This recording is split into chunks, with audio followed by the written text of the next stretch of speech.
I thought arriving by 6:15 in the morning was enough to save my legacy, but as my tray slid through the scanner, an airport police officer blocked my path instead of the TSA agent.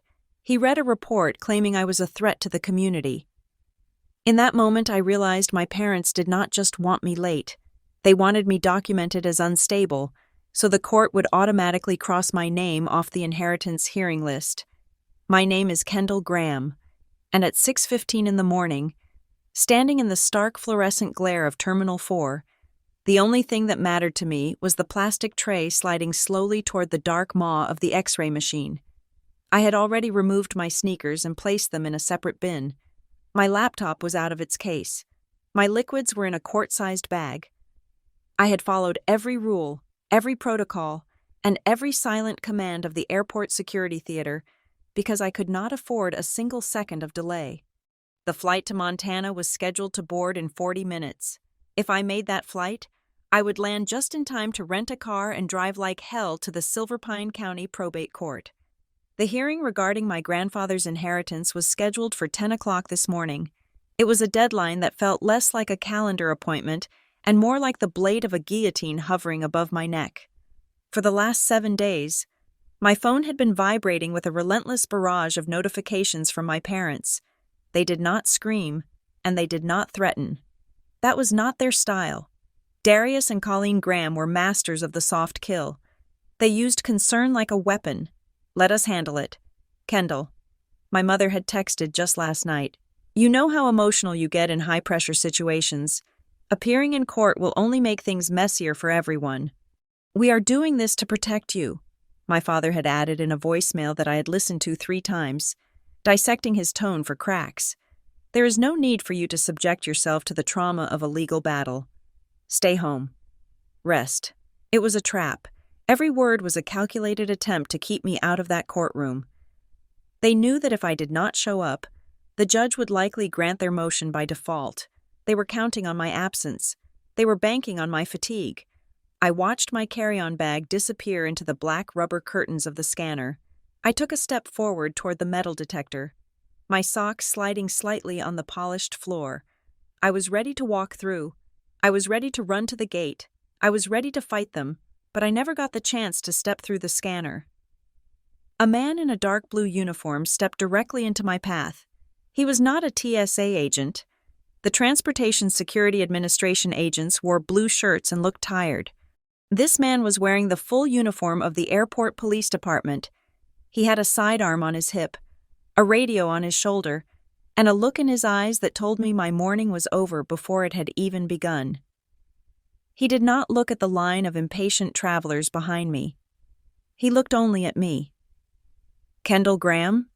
he asked. It was not a question. It was an accusation wrapped in a formality.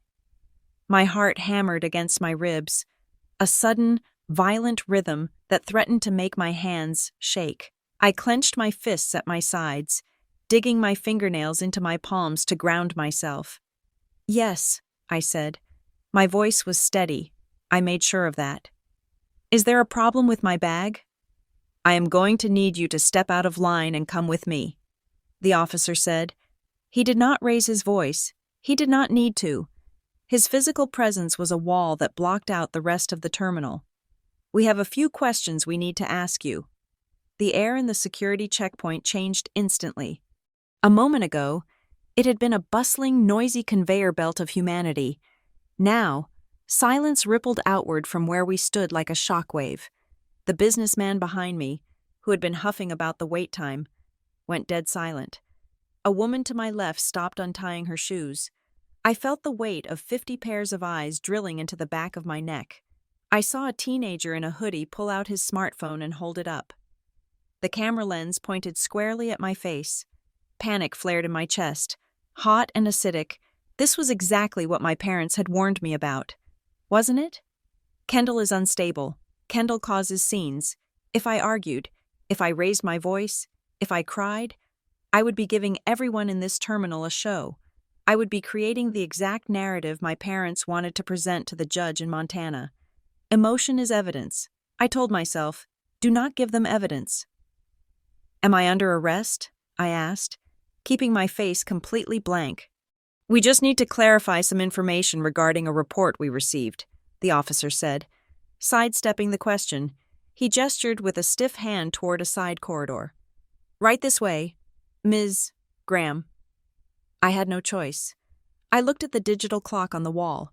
6:20 in the morning. Every second I spent arguing was a second closer to the gate closing. I nodded once, sharp and compliant, and walked where he pointed.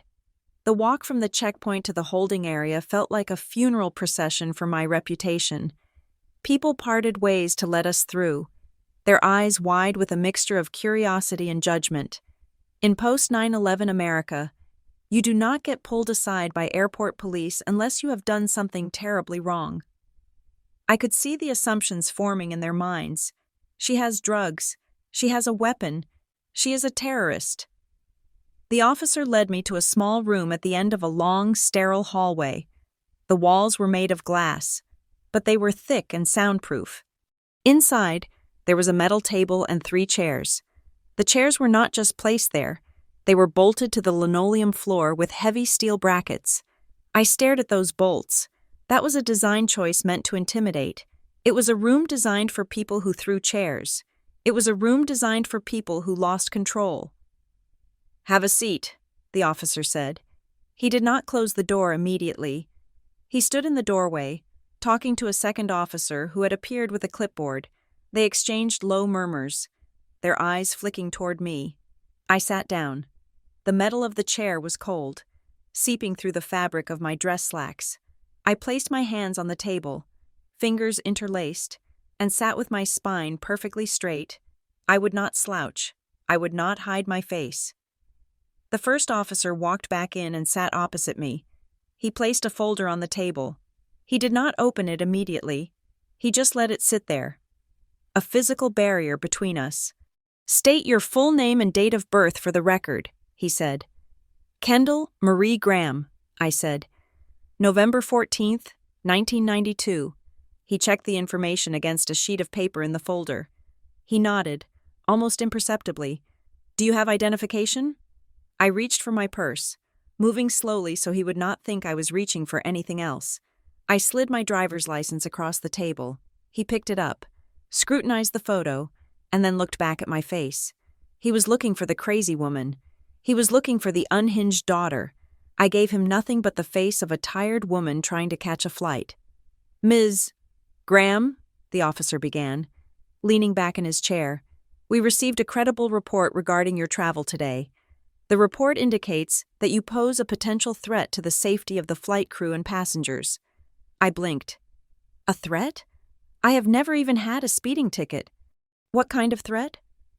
The officer looked down at the paper, reading the specific language of the complaint.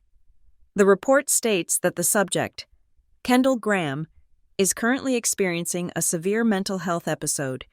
It states that you have made verbal threats to, and I quote, make everyone pay for what they have done, and that you are likely to cause a disturbance at altitude that could endanger the aircraft.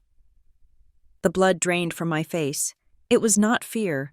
It was recognition. Make everyone pay. That was not a phrase I used. That was not a phrase a normal person used when reporting a security threat. That was dramatic, vague, and ominous. It was the kind of language that sounded terrifying to a police officer, but was specifically designed to be impossible to disprove. It was exactly how my father spoke when he was trying to destroy a subordinate's career. I remembered a dinner conversation from 3 years ago. My father had been bragging about how he handled a whistleblower at his firm. You do not fire them for the leak. Kendall, he had told me, swirling his scotch, you document them as a liability. You say they made the office feel unsafe. You use words like hostile and volatile. Once you label someone a safety risk, no one listens to a word they say. I looked at the officer. He was waiting for me to explode. He was waiting for the mental health episode to start. Who called this in? I asked. My voice was quiet, terrifyingly calm. I cannot disclose the identity of the caller at this time, the officer said automatically. Was it a man? I asked. Did he sound older? Did he use the phrase public safety concern repeatedly? The officer's eyes narrowed slightly. He did not answer, but the slight twitch in his jaw told me I had hit the mark. "Officer," I said, leaning forward slightly, "I need you to listen to me very carefully. I am not having a mental health episode. I am not a threat to your airport or any airplane. I am a woman who is about to inherit a significant estate, and the people who are trying to stop me from getting to the courthouse are the ones who called you." "That is a serious accusation," the officer said. "You are suggesting someone filed a false police report to make you miss a flight?" "I am telling you that my parents, Darius and Colleen Graham, are currently petitioning the court in Silverpine County to manage my inheritance," I said. "They have been trying to convince me all week not to attend the hearing. When I refused to stay home, they decided to stop me. Look at the timing. Officer, look at the specific language. Make everyone pay? That is a script. They want you to detain me here long enough for that plane to leave. If I am not in that courtroom by 10 o'clock, they win by default." The officer looked at me. He looked at my hands, which were still perfectly still on the table. He looked at my eyes, which were clear and focused. I was not the hysterical woman described in the report. I was not the unhinged threat, but I could see the hesitation in his posture, in his line of work. You do not take risks. If there is even a 1% chance that the report is true, he has to keep me on the ground. He has to investigate. And an investigation takes time. Time was the one thing I did not have. "They did not just want me late," I said, the realization crystallizing in my mind like ice. "If you arrest me, or even if you just detain me for a psychiatric evaluation, there will be a paper trail. There will be an official record stating that Kendall Graham was detained by airport police for making threats. My parents will take that piece of paper, walk into the courtroom, and show it to the judge. They will say, 'Look, Your Honor, we told you she was unstable. The police had to stop her.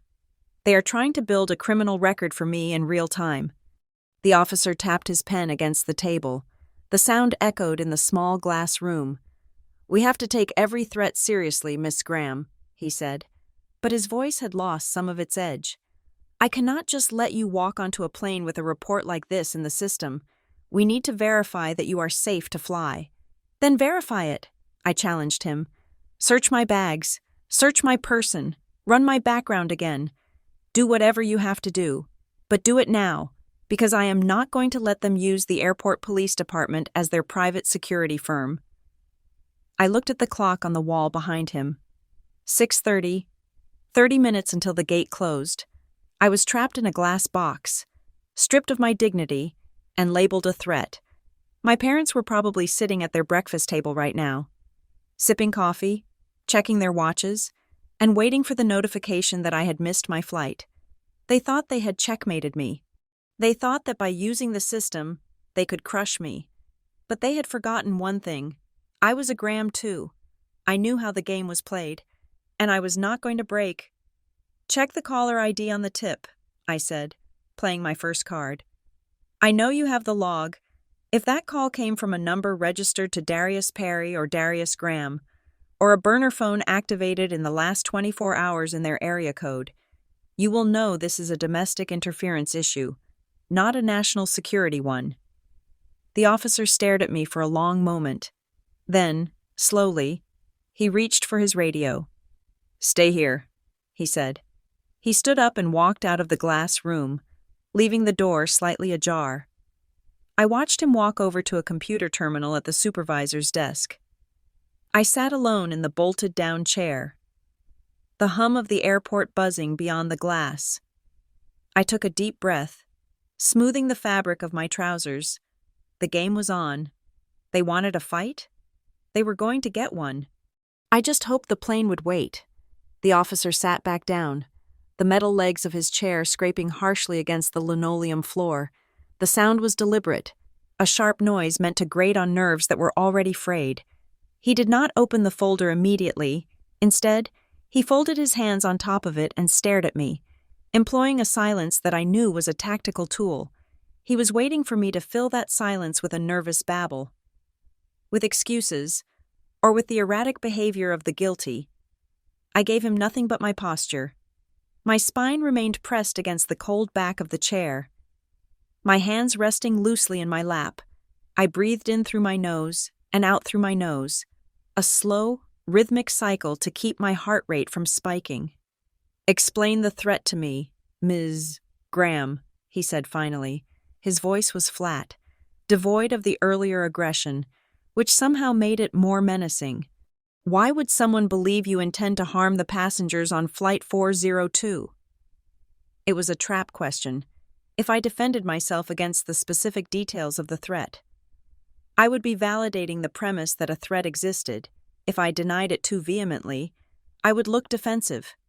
"I cannot explain a threat I never made," I replied. My voice was level, matching his volume exactly. "And I cannot explain the motivations of a caller whose identity is being hidden from me. But I can tell you that I have no intention of harming anyone. I am a paralegal. I understand the law. I understand the consequences of a federal offense. Why would I risk a prison sentence on the morning of my grandfather's probate hearing?" The second officer, the one standing by the door with the clipboard, shifted his weight. He was younger, perhaps in his late 20s, and he was watching me with a hawk-like intensity. He was looking for the twitch, the eye roll, the sudden snap of anger. He was waiting for the unstable female described in their report to make her debut. "People do irrational things when they are under stress," the first officer said, leaning forward. "Family disputes can trigger significant mental health crises. We have a report stating you are off your medication." I felt a flash of cold anger, but I swallowed it instantly. That was a new detail. My father was improvising, adding layers to the lie to ensure I stayed grounded. "I am not on any medication," I said clearly. "I have never been prescribed psychotropic medication. That is a verifiable medical fact. Who told you that? Who is the source of this information?" "I cannot disclose the identity of the reporting party at this stage of the investigation," the officer said, reciting the standard line. "It was an anonymous tip received through our airport security hotline." "Was it anonymous?" I asked, cutting through his script. "Or was the name withheld from the summary you are reading?" The officer paused. "Officer," I said, leaning forward just enough to show engagement but not aggression. "You are working off a summary sheet, a digest of the call, that is what is in that folder, but the computer-aided dispatch system, the CAD, logs the raw data. It logs the incoming number, it logs the carrier, unless the caller used a burner or a block, which I doubt they did, because they wanted to sound credible. Their name is on your screen right now." I pointed a steady finger at the monitor sitting on the desk behind him. "Check the raw log," I challenged him. "Don't read the summary. Open the history. Look at the caller information. If this is a genuine security threat, you need to know the credibility of the source. If the name on that screen is Darius Graham or Darius Perry, or anyone sharing my last name or address, then you are not investigating a bomb threat. You are participating in a family court dispute." The officer stared at me. He looked at his partner, then back at me. He was an experienced cop. He knew the difference between a terrorist and a person who was being framed. The specificity of my request had rattled him. Crazy people do not ask for computer-aided dispatch logs. Crazy people do not know the difference between a summary and raw data. He spun his chair around to face the computer. I watched his back. I watched the way his shoulders rose and fell as he typed. The room was silent, save for the hum of the hard drive and the distant, muffled announcements of flight departures, flights I was currently missing. The officer clicked the mouse, then he clicked again. He scrolled down. Suddenly, his hand stopped moving. I saw his posture stiffen. It was a subtle movement, a slight locking of the neck muscles. But from where I sat, it looked like a confession. He leaned closer to the screen, squinting as if he wanted to misread what was there. He typed something else, likely a cross-reference query, and then sat back, exhaling a breath that sounded like frustration. He spun the chair back around. The look on his face had changed completely. The hostility was gone, replaced by a weary, cynical look that I recognized immediately. It was the look of a man who realized he had been played. The caller identified himself, the officer said quietly. Let me guess. I said, Darius Graham, my father. The officer did not answer verbally. But he didn't have to. He looked down at the folder, closed it, and pushed it an inch away from him. He identified himself as a concerned family member, the officer said, his tone shifting from interrogator to fact finder. He stated he was calling from the residence listed on your driver's license. The residence I moved out of 6 months ago, I corrected. He is calling from his home. He is trying to stop me from getting to Montana. I looked the officer dead in the eye. This is not an airport security warning, I said, letting the weight of the words settle in the room. This is a civil interference. You are being used as a tool to leverage a probate hearing. My father knows that if I am detained, even for an hour, I miss my flight. If I miss my flight, I miss the court date. If I miss the court date, he controls the estate. The younger officer by the door lowered his clipboard. The tension in the room had shifted. I was no longer the suspect. I was the witness to a crime they were slowly realizing had been committed against their own department. Ms. Graham, the older officer said, picking up a pen. Do you have any prior criminal history? Felonies? Misdemeanors? No, I said. Any active restraining orders filed against you? No. Any history of involuntary commitment or psychiatric holds? No, never. Any pending domestic violence charges? No. Do you have any weapons, explosives, or prohibited items in your checked luggage or carry-on? No. Only clothes and legal documents, the officer nodded, checking off boxes on a new form. He was building a new narrative now. He was documenting my compliance. There is an audio recording of the call, he said. It was a statement, but it hung in the air like an offer. I would like to hear it, I said. If I am being accused of threatening mass violence, I have the right to know the specific language used against me. The officer hesitated. Looking at his partner, technically, this was irregular, but the situation had already gone off the rails. He turned back to the computer and clicked a file. The speakers on the desk crackled, and then, my father's voice filled the small glass room. Yes, hello. I am calling to report a serious safety concern regarding a passenger, yes. Flight 402 to Montana. My daughter, Kendall Graham. She is not well. I closed my eyes for a brief second. Hearing it was worse than imagining it. His voice was perfect. It was calm, steady, laced with just the right amount of trembling concern. He sounded like a heartbroken father, not a vindictive manipulator. She called us this morning in a rage. The recording continued. She said she was going to make everyone pay. She was talking about bringing the plane down. She stopped taking her stabilizers 3 days ago. Please, for the safety of the public, you have to stop her. She is unstable. She is a danger to herself and others. The officer clicked the mouse, and the audio cut off abruptly. Silence rushed back into the room, heavy and suffocating. My father had used the magic words. Public safety, stabilizers, bring the plane down. He had crafted a script designed to bypass every filter, to trigger an immediate, high-priority police response. He knew exactly what to say to make sure no one asked questions until I was already in handcuffs. I opened my eyes and looked at the officer. He was not looking at me like I was a threat anymore. He was looking at me like I was a person who had been shoved into a bear trap by the very people supposed to protect me. He lied, I said softly. I did not call him this morning. I have not spoken to him in 3 days. Check my phone logs if you want. That call never happened. The officer rubbed his face with his hand. He looked tired. He knew. He knew that if he ran my phone records, they would be empty. He knew that if he searched my bag, he would find nothing but business suits and legal briefs. He used the term, make everyone pay, the officer muttered, more to himself than to me. That is the phrase that flagged the system. That is a Tier 1 threat indicator. He knows that, I said. He works in risk management. He knows exactly which words trigger a federal response. The officer looked at the screen again. at the raw log where Darius Graham's name sat next to the accusation. He realized that his department had been weaponized. He realized that he had stopped an innocent woman based on a fabrication designed to settle a family score. "Ms. Graham," the officer said, his voice dropping to a professional, almost apologetic register.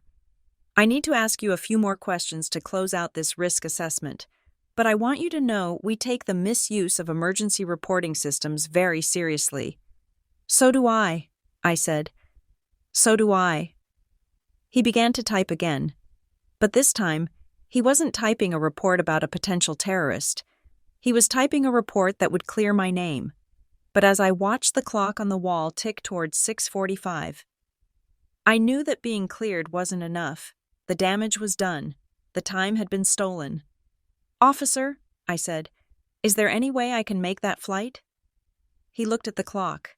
He looked at me. And for the first time, I saw genuine regret in his eyes. "We are going to expedite this," he said, "but you need to be prepared. Even if we clear you right now, the airline might have already acted on the report." I nodded, feeling a cold knot of dread tighten in my stomach. The police were just the first wall. My father had built a fortress around that courtroom, and I had only just breached the outer gate. "Just clear me," I said. "Give me the paper that says I am innocent, and give me the incident number for that call." The officer paused. "You intend to use it?" "If I ever get to that courtroom," I said. "I intend to use everything." He nodded, a silent acknowledgement of the war I was fighting. He turned back to his screen, his fingers flying across the keys, no longer an adversary, but a reluctant ally in a game he hadn't asked to play. The interrogation was over. The procedural trap had failed to hold me, but it had done its job. It had wasted my time. And now, I had to see if I had any time left to save. The officer's hand was halfway to the door handle when he stopped. It was a small hesitation, a fraction of a second where his body weight shifted back toward the desk instead of toward the exit. To an untrained eye, it might have looked like he had simply forgotten his keys. But I had spent my entire life watching Darius Graham manipulate rooms just like this one, and I knew exactly what that pause meant. The game was not over. "One moment, Ms. Graham," the officer said. His voice had lost the apologetic tone he had adopted only seconds ago. It had hardened again, not into aggression, but into professional suspicion.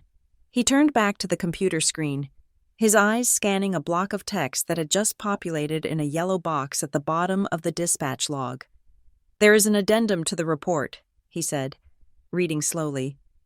"The caller, your father, provided a supplementary note regarding your carry-on luggage." I felt the muscles in my neck tighten. This was the second wave. The first wave was the threat to stop me.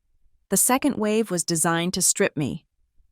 "What does the note say?" I asked, keeping my hands visible on the table. "He states that you are in possession of sensitive documents related to a pending court case," the officer read, squinting slightly. "He claims that in your current state, you have threatened to destroy these documents if confronted by authority figures. He is requesting that we secure any legal paperwork in your possession for your own protection and the protection of the estate." I almost laughed. It was brilliant. It was evil, calculating, and utterly brilliant. My father knew that simply detaining me might not be enough. If I managed to talk my way out of the security threat, which I just had, I would still make the flight. I would still arrive in Montana with the evidence. So he had planted a secondary trap. By claiming I was going to destroy the evidence, he was giving the police probable cause to search my bag and secure the very papers that would destroy his case. He wanted the police to confiscate my file. He wanted them to tag it as evidence, lock it in a locker in this airport, and send me to Montana empty-handed. "He does not want you to protect the documents," I said, my voice dropping to a whisper that was louder than a shout in the small glass room. "He wants you to steal them." The officer looked up. "Excuse me?" "Think about it," I said, leaning forward. "Why would a man who thinks his daughter is about to bring down a plane care about paperwork? If I am a terrorist, Why is he worried about a probate file? He is worried because the paper in my bag is the only thing that proves he is lying to a judge in Silverpine County. I reached for my bag. The younger officer by the door flinched, his hand twitching toward his belt. I am going to unzip the front pocket, I narrated calmly, moving in slow motion. I am not reaching for a weapon. I am reaching for the sensitive document my father is so terrified of. The older officer nodded once. Granting permission, I pulled out a single, thin sheaf of papers. It was not a thick legal brief. It was not a will. It was a printout of a computer log, stamped with the seal of the Silverpine County Emergency Services. I slid it across the table. "This is what he wants you to take," I said.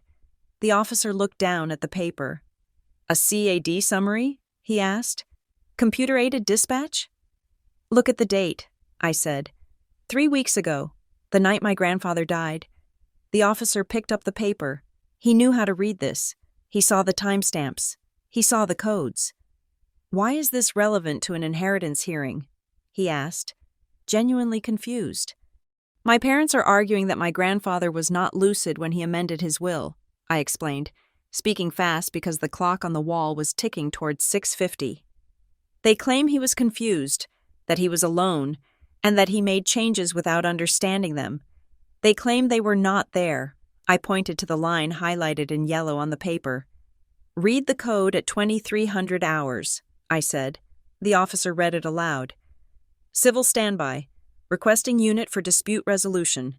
"And the notes?" I pressed. "Subject is refusing to leave the premises," the officer read. "Reporting party states adult son is pressuring him to sign documents. Reporting party feels unsafe."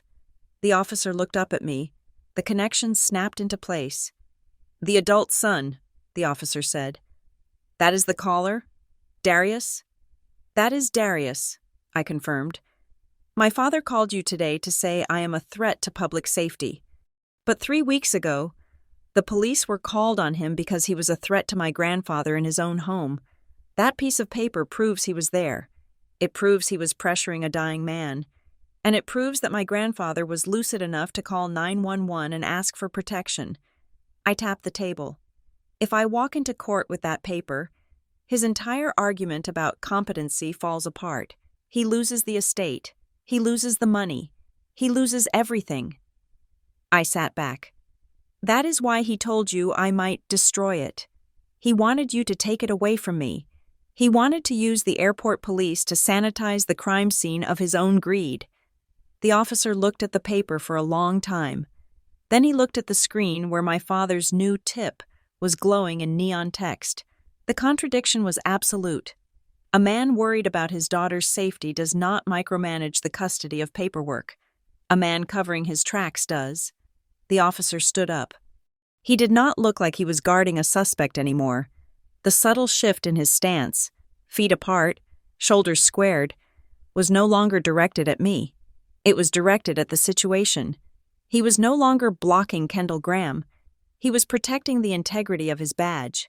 He realized that his department was being treated as a private goon squad for a civil litigant. And if there is one thing cops hate more than paperwork, it is being played for fools. "He tried to turn us into his filing clerk," the officer said, his voice hard. "He tried to turn you into his accomplice," I corrected. The officer turned to his partner. "Cancel the luggage search request.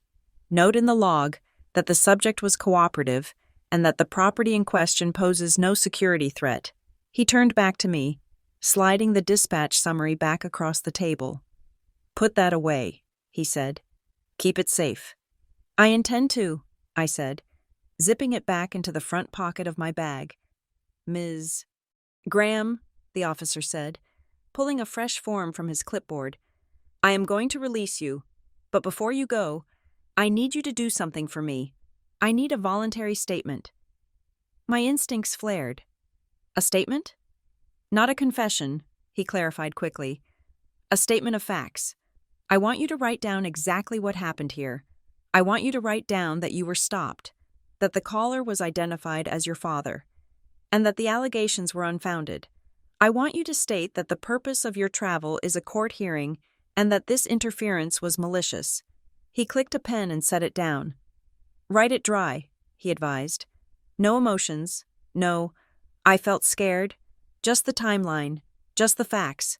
If this guy calls back, or if he tries to use this stop against you in court, I want your version on the official record, sworn and signed, before you even get on that plane." I understood immediately. He was giving me a shield. I picked up the pen. My hand was shaking slightly, not from fear, but from the adrenaline crash. I forced it to steady. I wrote rapidly, my handwriting sharp and angular. At 6:15 a.m., I was detained at the security checkpoint. The reporting party was identified as Darius Graham. The allegation of a security threat was investigated and found to be without merit. The attempt to confiscate legal documents was noted. I signed my name at the bottom, Kendall Marie Graham. "One more thing," I said, handing the paper back. "The audio, the recording of his call, and the log of this addendum. I cannot give you the physical files," the officer said. "That is department property." "I know," I said, "but I need you to preserve them. I need you to flag them so they are not deleted in the 24-hour cycle. And I need the incident number." The officer nodded. He tore a small strip of thermal paper from a printer on his belt and wrote a string of 10 digits on it. "Incident number 4920 Alpha," he said, handing it to me. "I am tagging the audio file as evidence in a potential filing for false reporting. It will be there when you subpoena it." False reporting. The words tasted like victory. My father had wanted a record of my instability. Instead, he had just created a record of his own crime. "Thank you," I said. I meant it. "We are not done," the officer said. "We are escorting you back." "Is that necessary?" I asked. "I can walk." "Ms. Graham?" the officer said, opening the door.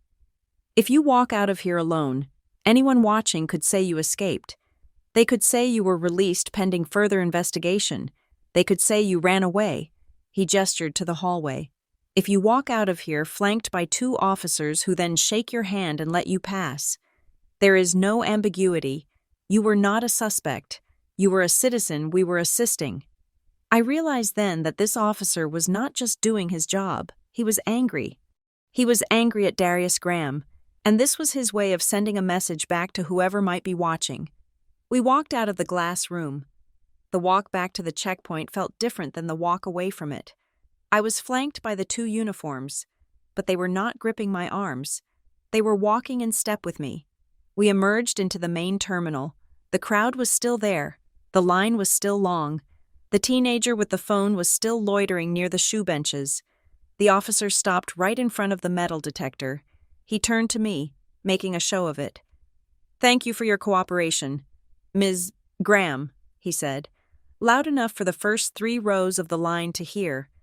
"We apologize for the inconvenience and the misunderstanding. You are cleared for all travel." He extended his hand. I shook it. "Have a safe flight," he added. "Thank you, officer," I said. I grabbed my bin. I shoved my feet into my sneakers, not bothering to tie the laces immediately. I threw my laptop into my bag. I looked at the clock. 6:55. The gate closed at 7:10. I had 15 minutes to cross Terminal 4, take the tram to the satellite concourse, and run to Gate 42. My instinct screamed at me to run. My legs wanted to sprint. I wanted to tear through the terminal like a track star. But I remembered the text. You know how emotional you get. If I ran. I was the frantic woman who almost missed her flight. If I ran. I was out of control. If I ran, and someone filmed it. My father would play it in slow motion for the judge and say, "Look at her. She is manic." I slung my bag over my shoulder. I stood up straight. I walked. I walked with a stride that was long, purposeful, and terrifyingly fast. But it was a walk. I kept my face neutral. I did not look at the people staring. I did not check my phone. I became a machine of forward motion. My parents wanted a moment of chaos. They wanted a breakdown. They wanted me to crumble under the pressure of the ticking clock. I would not give them that satisfaction. I would walk to that gate. and I would board that plane, and I would carry the evidence of their betrayal in the front pocket of my bag, right next to the incident number that would eventually hang them. I reached the escalator and descended toward the tram, my heels clicking a steady, rhythmic beat against the metal steps. Tick, tick, tick. I was coming for them. The walk from the security checkpoint to Gate 42 was a masterclass in controlled breathing. I moved with the precision of a metronome, my heels striking the terrazzo floor in a rhythm that propelled me forward without betraying the panic that was clawing at the back of my throat. I passed the duty-free shops, the overpriced coffee stands, and the rows of travelers slumped over their luggage. I was 10 minutes away from freedom. Then, my pocket vibrated. It was a single, short buzz. It was the kind of notification that usually signaled a weather update or a promotional email. But in the context of this morning, it felt like a gunshot. I pulled my phone out without breaking my stride. I tapped the screen. The email client opened, and the subject line hit me with the force of a physical blow. Flight reservation, update. Cancellation confirmed. I stopped. I did not mean to stop, but my legs simply refused to take another step. I stood in the middle of the moving walkway, forcing people to step around me as I read the body of the email. Dear Ms. Graham, per your request, your reservation for Flight 402 to Montana has been canceled. A refund credit has been issued to the original form of payment. I stared at the screen. Per my request. My parents had realized that the police stop might not hold me. They had realized that I was resourceful enough to talk my way out of a security interrogation. So, while I was sitting in that glass box answering questions about my mental health, my father had been on the phone with the airline. He had opened a second front in the war. I looked at the time. 7 o'clock exactly. The flight was boarding. The plane was at the gate, but I no longer had a seat on it. A wave of nausea rolled over me, but I shoved it down. There was no time to be sick. There was no time to call the customer service hotline.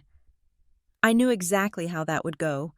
I would be put on hold for 40 minutes, listening to smooth jazz while the plane took off without me. In a situation like this, time was not just a resource. It was the only currency that mattered. I stepped off the moving walkway and scanned the concourse. To my left, there was a customer service counter with a blue sign. There was a line of 3 people. I did not wait. I walked past the line, bypassing the velvet rope. "Excuse me," a man in a suit protested. "I have a medical emergency," I lied, my voice clipped and authoritative. I stepped up to the counter, ignoring the glare of the agent behind the desk. "I need you to look up a reservation immediately," I said, placing my passport and my phone on the high counter. "My name is Kendall Graham, Flight 402. The agent, a woman with tired eyes and a name tag that read Sarah, sighed heavily.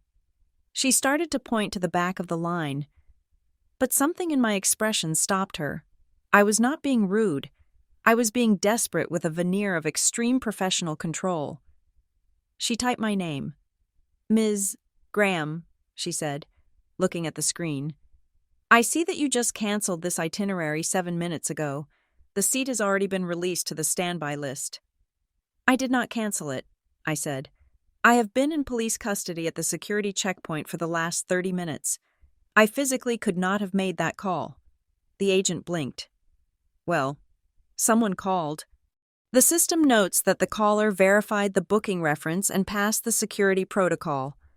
"Let me guess," I said, leaning in over the counter. "They verified my date of birth. They verified the last 4 digits of the credit card on file. And they answered the security question. Mother's maiden name? Or perhaps the name of my first pet?" The agent looked uncomfortable. "They answered the security challenge correctly. Yes. Because the people who called are my parents," I said. "They know the answers to my security questions because they are the ones who bought me the dog." "Ms. Graham, I cannot get into a family dispute," the agent said, her hand hovering over the mouse as if she wanted to close the window and make me disappear. "The notes here say, the caller requested the cancellation due to a safety concern. They stated that the passenger, you, was not in a condition to fly alone. There it was again, the narrative, not in a condition to fly. It was a brilliant strategy. By canceling the ticket under the guise of concern, they achieved two things. First, they removed me from the passenger manifest. Second, they planted a red flag in the airline's internal system. Even if I bought a new ticket, the agent would see that note. They would see safety concern and unfit to fly, and they would deny me boarding to protect the airline from liability. My father was not just burning bridges, he was salting the earth. I reached into my bag. I did not pull out a credit card. I pulled out the small, torn strip of thermal paper the police officer had given me 10 minutes ago. I slid it across the counter, right on top of my passport. "Read this," I commanded softly. The agent looked down. She read the incident number. She read the handwritten code the officer had scrawled next to it. False report / cleared. "I was just detained by the airport police because of a malicious tip from the same man who called you," I said. "The police investigated. They listened to the audio. They determined it was a hoax designed to prevent me from attending a court hearing.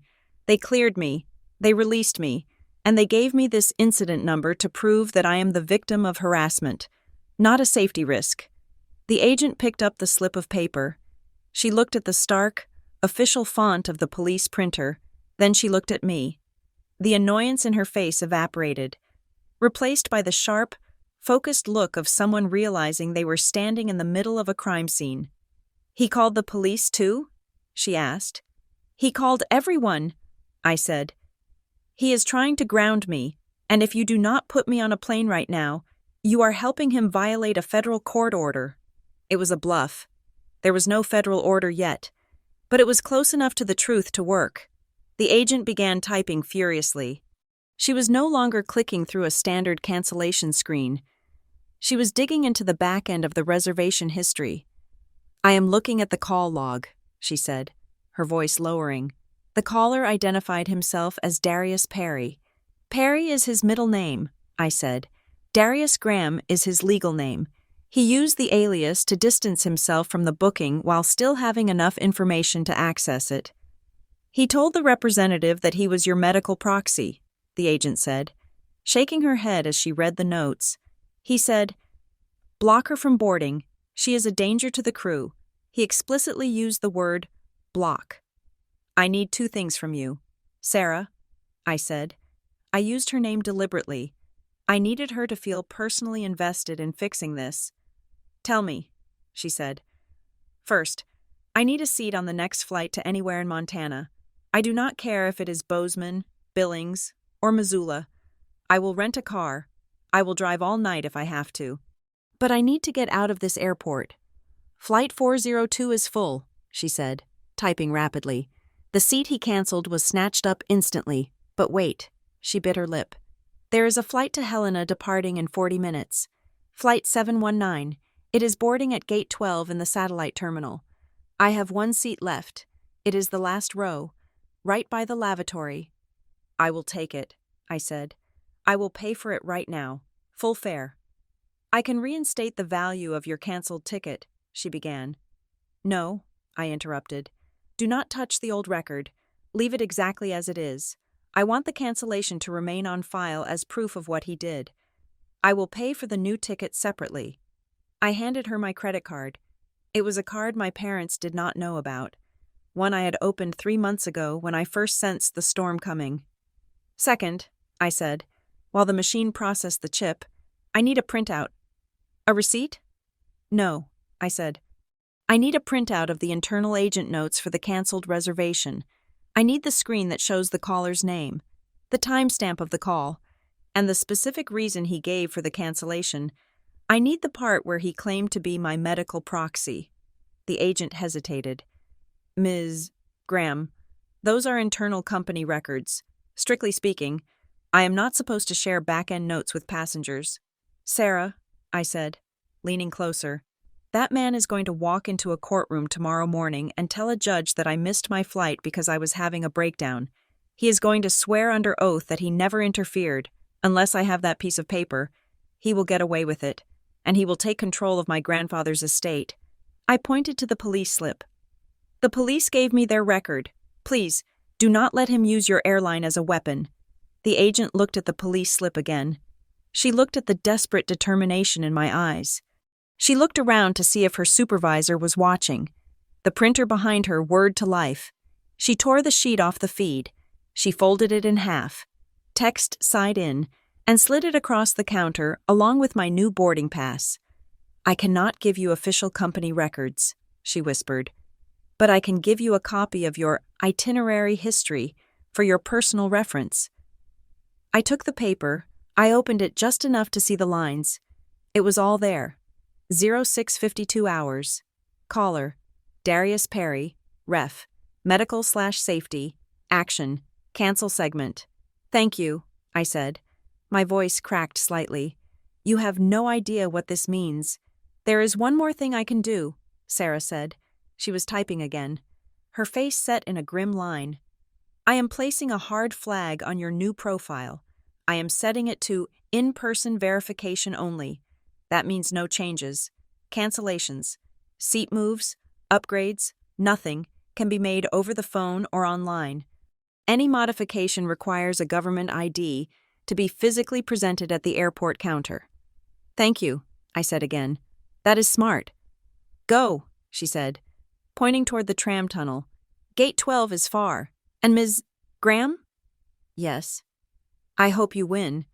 I grabbed my documents, I grabbed my bag, and for the second time that morning, I turned my back on a checkpoint and started to move.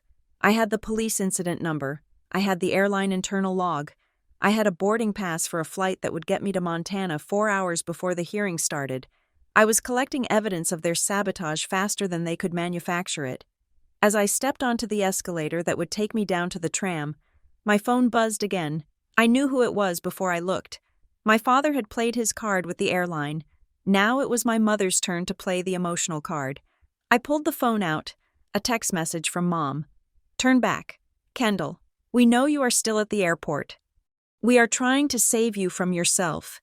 If you get on a plane, you will regret it. This is your last chance to let us help you. I stared at the words. Save you from yourself. It was the classic language of the abuser masquerading as the savior. She was not threatening me.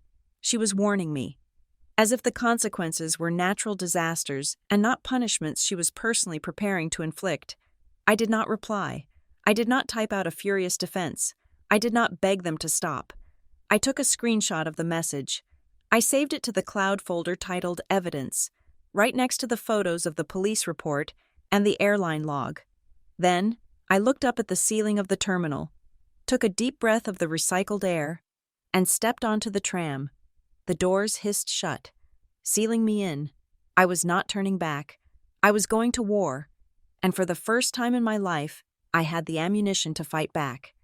The smell of the airplane lavatory was faint but persistent in row 32, mixing with the scent of stale coffee and recycled air.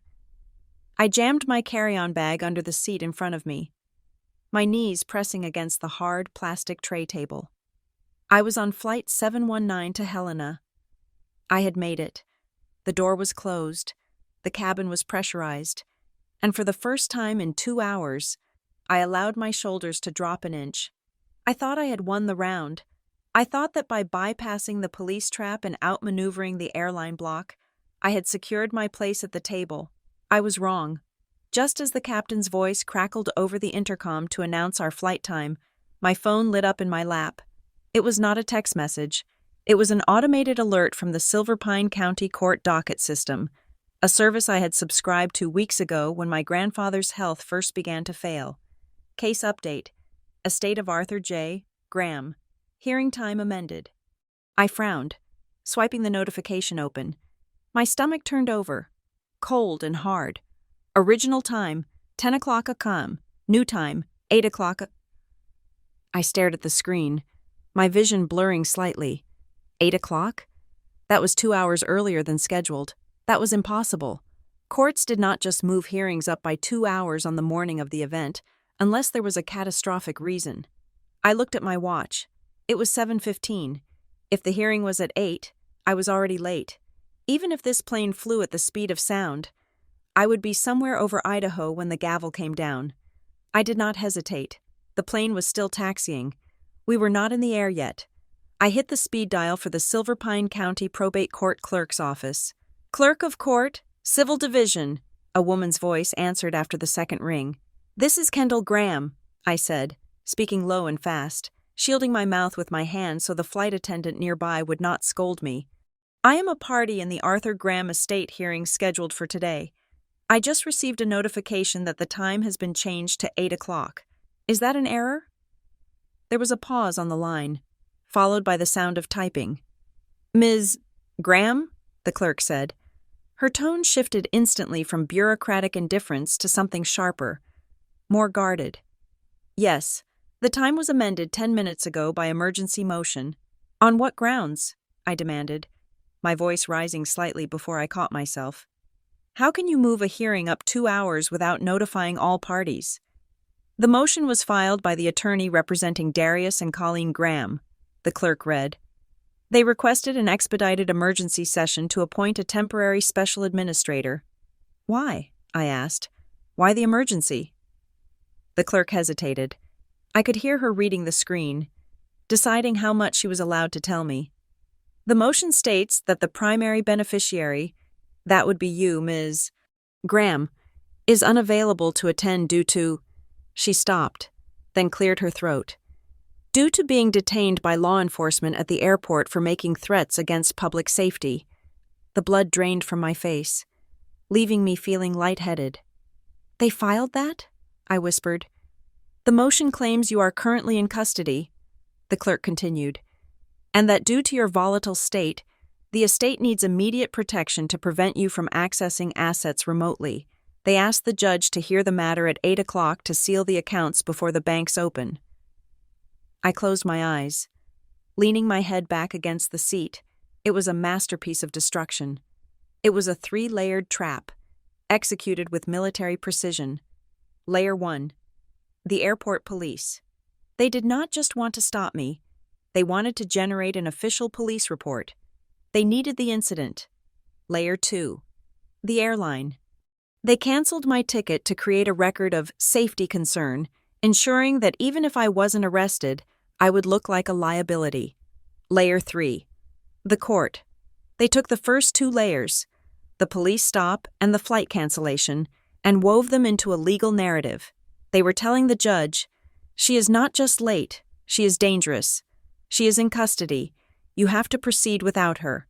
They were not just trying to win the case. They were trying to write me out of existence. They were creating a version of Kendall Graham that was crazy, criminal, and absent, and they were selling that version to a judge who had never met me. "I am not in custody," I said into the phone, my voice trembling with rage. "I am on a plane. I am on Flight 719. The police cleared me. The report was false. It was a swatting attempt by the very people filing that motion." "Ms. Graham, I cannot take testimony over the phone," the clerk said, her voice sympathetic but firm. "The judge has granted the time change based on the affidavit provided by your father's counsel. The hearing starts in 45 minutes. "I need to file a rebuttal," I said. "I cannot be there in person by 8, but I can prove they are lying." "The filing window is closed for the morning docket," the clerk said. However what? "If you have documentary evidence that contradicts the motion," she said slowly, "you can send it to the secure exhibit inbox. It is not a formal filing, but the judge reviews the inbox before taking the bench. If he sees it, he might pause the proceedings." "Give me the address," I said. "Now," she recited an email address. I typed it into my notes app, my fingers flying. "Please," the clerk added, her voice dropping to a whisper. "Make it fast. Judge Hallowell hates being lied to." "He is about to find out just how much he hates it," I said. The line went dead. At that exact moment, the engines roared to full power. The plane surged forward, pressing me back into my seat. The flight attendant began the safety demonstration. I stared at the no service symbol on my phone as we lifted off the runway. I had to wait. I had to wait until we reached 10,000 feet. I had to wait for the Wi-Fi to kick in, For 15 minutes, I sat in agonizing silence, watching the ground fall away. Every minute that passed was a minute closer to 8 o'clock. My parents were probably walking into the courthouse right now, adjusting their suits, putting on their masks of sorrow and concern. They thought they had won. They thought I was stuck in an interrogation room or sobbing at a ticket counter. Ding, the seatbelt sign stayed on, but the indicator for portable electronics blinked. I opened my laptop instantly. I connected to the airline network. I did not look at the price. I selected the Stream and Surf package, the fastest tier available, and paid $25 without blinking. The connection circle spun, and spun, and spun, connected. I opened my email client. I composed a new message. To Judge Hallowell _Chambers _secure at silverpine.courts.gov. Subject: Urgent rebuttal. Estate of Arthur Graham. Case 2944. I did not write a long, emotional plea. I did not write a letter about how much I loved my grandfather or how cruel my parents were. I remembered the advice of the police officer. Write it dry, just the facts. I typed, Your Honor, I am writing to formally oppose the emergency motion to reschedule filed by Darius and Colleen Graham. The basis of their motion, that I am in police custody for making threats, is demonstrably false. 1. I am not in custody. I am currently aboard Flight 719, en route to Montana to attend this hearing. 2. The report made to airport police was a malicious fabrication initiated by Darius Graham. Please see the attached incident slip 4920A, which categorizes the event as false report/unfounded. 3. My flight reservation was canceled remotely by Darius Graham without my consent. Please see the attached airline internal log, identifying him as the caller who claimed to be my medical proxy. 4. I submit the attached text message from Colleen Graham, sent 20 minutes ago, acknowledging that they know I am at the airport and attempting to coerce me to turn back. I respectfully request that the court deny the motion to proceed in absentia and hold the hearing at the originally scheduled time of 10 o'clock, by which time I will be present or available by video link. I attach the photos, the photo of the police slip, stark and white against the dark table, the photo of the airline agent's printout, with the medical/safety code highlighted, the screenshot of my mother's text. Turn back. Kendall. I hit send. The progress bar crawled across the screen. The plane hit a pocket of turbulence, and the Wi-Fi signal dipped. My heart stopped. Sending, sent. I let out a breath that felt like it had been held in my lungs since birth. It was 7:45. The judge would be in his chambers. He would be checking his email. But I was not done. I had one more call to make. A call I should have made days ago. But I had been too afraid that she had turned against me too. I put my headphones on and activated the Wi-Fi calling feature on my phone. I dialed a number I had memorized from my grandfather's Rolodex. Maren Whitlock. She was an old-school lawyer. She had written my grandfather's will. She had been his confidant for 30 years. But ever since the funeral, she had been a ghost. My parents had told me she retired. They told me she didn't want to be involved. The phone rang. Once, twice, 3 times. Whitlock Law, a crisp voice answered. Maren? I asked. It is Kendall. Silence. Kendall? Her voice sounded shocked. My God, where are you? Your father told me you were in a psychiatric facility in Nevada. He said you had a breakdown and couldn't handle the probate process. I laughed. It was a dry, humorless sound. I am not in Nevada. Maren, I said, I am on a plane, and I just sent a pile of evidence to Judge Hallowell proving that my father called the police on me this morning to stop me from getting to court. He did what? Maren's voice lost its professional detach. He swatted me at the airport, I said. And now they are trying to move the hearing to 8 o'clock so they can strip the estate before I land. I need you, Maren.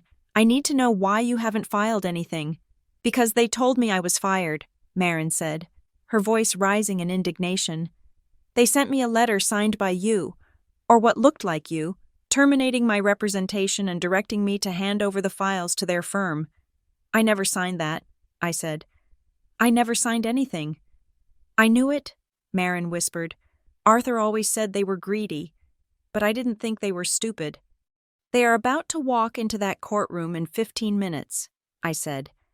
I need you to go there. I need you to tell the judge I'm coming. I can do better than that, Marin said. I could hear the sound of a chair scraping back, keys jingling, the distinct noise of a lawyer mobilizing for war. What do you mean? Kendall, Marin said, and her voice dropped to a register I had never heard her use before. It was the voice of a woman holding a royal flush. Your grandfather expected this, maybe not exactly this, but he knew they would try to cut you out. When we drafted the codicil, the amendment to the will, he insisted on adding a specific clause, a no-contest clause with a twist. I thought no-contest clauses just meant you couldn't challenge the will, I said. Usually, yes, Marin said. But Arthur's clause is an anti-interference provision. It states that if any beneficiary is found to have intentionally obstructed, hindered, or prevented another beneficiary from participating in the probate process, they forfeit their entire share of the estate. I stopped breathing. Say that again, I whispered. If you can prove they stopped you, Marin said, emphasizing every word. If you can prove they called the police, canceled your flight, and lied to the court to keep you away. They don't just lose the argument. Kendall, they lose everything. They get zero. It all goes to you. The realization hit me like a physical shock. My parents had overplayed their hand. In their desperation to control the narrative, they had committed the one sin my grandfather had specifically legislated against. I have the proof, I said, my hand resting on the laptop where the sent email sat in the outbox. I have the police log, I have the audio, I have the airline notes, I have it all. Then I am going to court, Marin said. I am going to walk in there as the executor's attorney, and I am going to tell Judge Hallowell to wait. If they are moving the hearing to 8 o'clock, they are just rushing to their own execution. Marin, I said, don't let them win. Honey, she said, and I could hear the smile in her voice. A sharp, dangerous smile. They just lit the match. I'm just going to make sure they are the ones holding the dynamite. The call ended. I sat back in my seat. The plane banked left, cutting through the clouds. Below me, the landscape of America was waking up. Somewhere down there, in a courtroom in Montana, my parents were taking their seats. They were probably holding hands.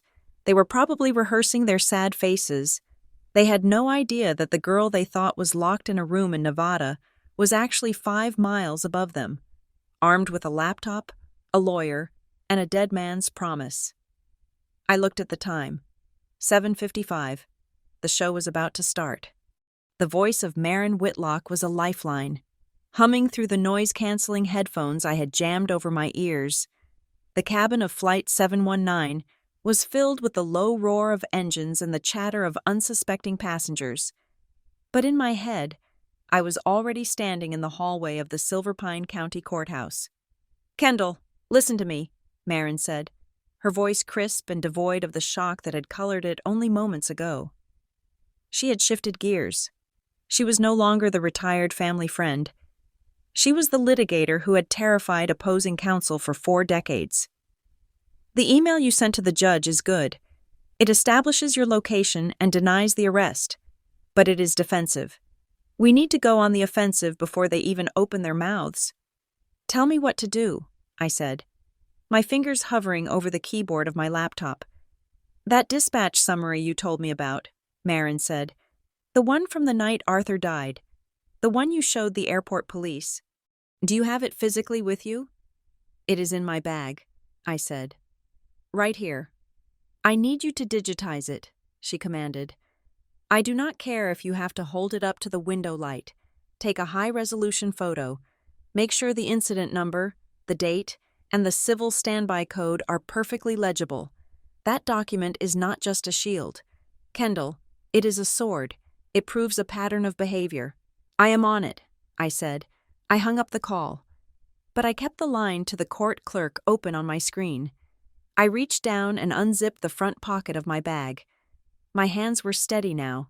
The panic of the morning had crystallized into a cold, hard focus. I pulled out the dispatch summary, the single sheet of paper that my father had tried so desperately to confiscate. I lowered the tray table. It was flimsy plastic, stained with the ghost of 1,000 coffee rings. I wiped it down with a cocktail napkin. I smoothed the paper out, pressing down on the creases where it had been folded. The lighting in the cabin was poor, a mix of harsh overhead reading lights and the blue-white glare of the window. I adjusted the window shade, letting in a beam of pure sunlight that illuminated the paper like a spotlight on a stage. I pulled out my phone. I did not just snap a picture. I treated it like a crime scene photographer documenting a murder weapon. I framed the header, Silver Pine County Emergency Services, computer-aided dispatch log. Click. I framed the timestamp, 2300 hours, November 4th. Click. I framed the narrative notes, the damning words that described a dying man asking for protection from his own son. Caller requests civil standby. Adult son refusing to leave, pushing paperwork. Click. I reviewed the images. They were sharp. The text was black and undeniable against the white paper. The yellow highlighter I had used weeks ago to mark the civil standby code seemed to glow on the screen. I transferred the photos to my laptop via Bluetooth. I opened a new email to the secure exhibit inbox, the same address the clerk had given me 10 minutes prior. Subject: Supplemental Exhibit B. Dispatch log. Decedent. Arthur Graham. I attached the files. I did not write a long explanation. I simply wrote, Attached. Please find the official police dispatch log from the night of the decedent's passing.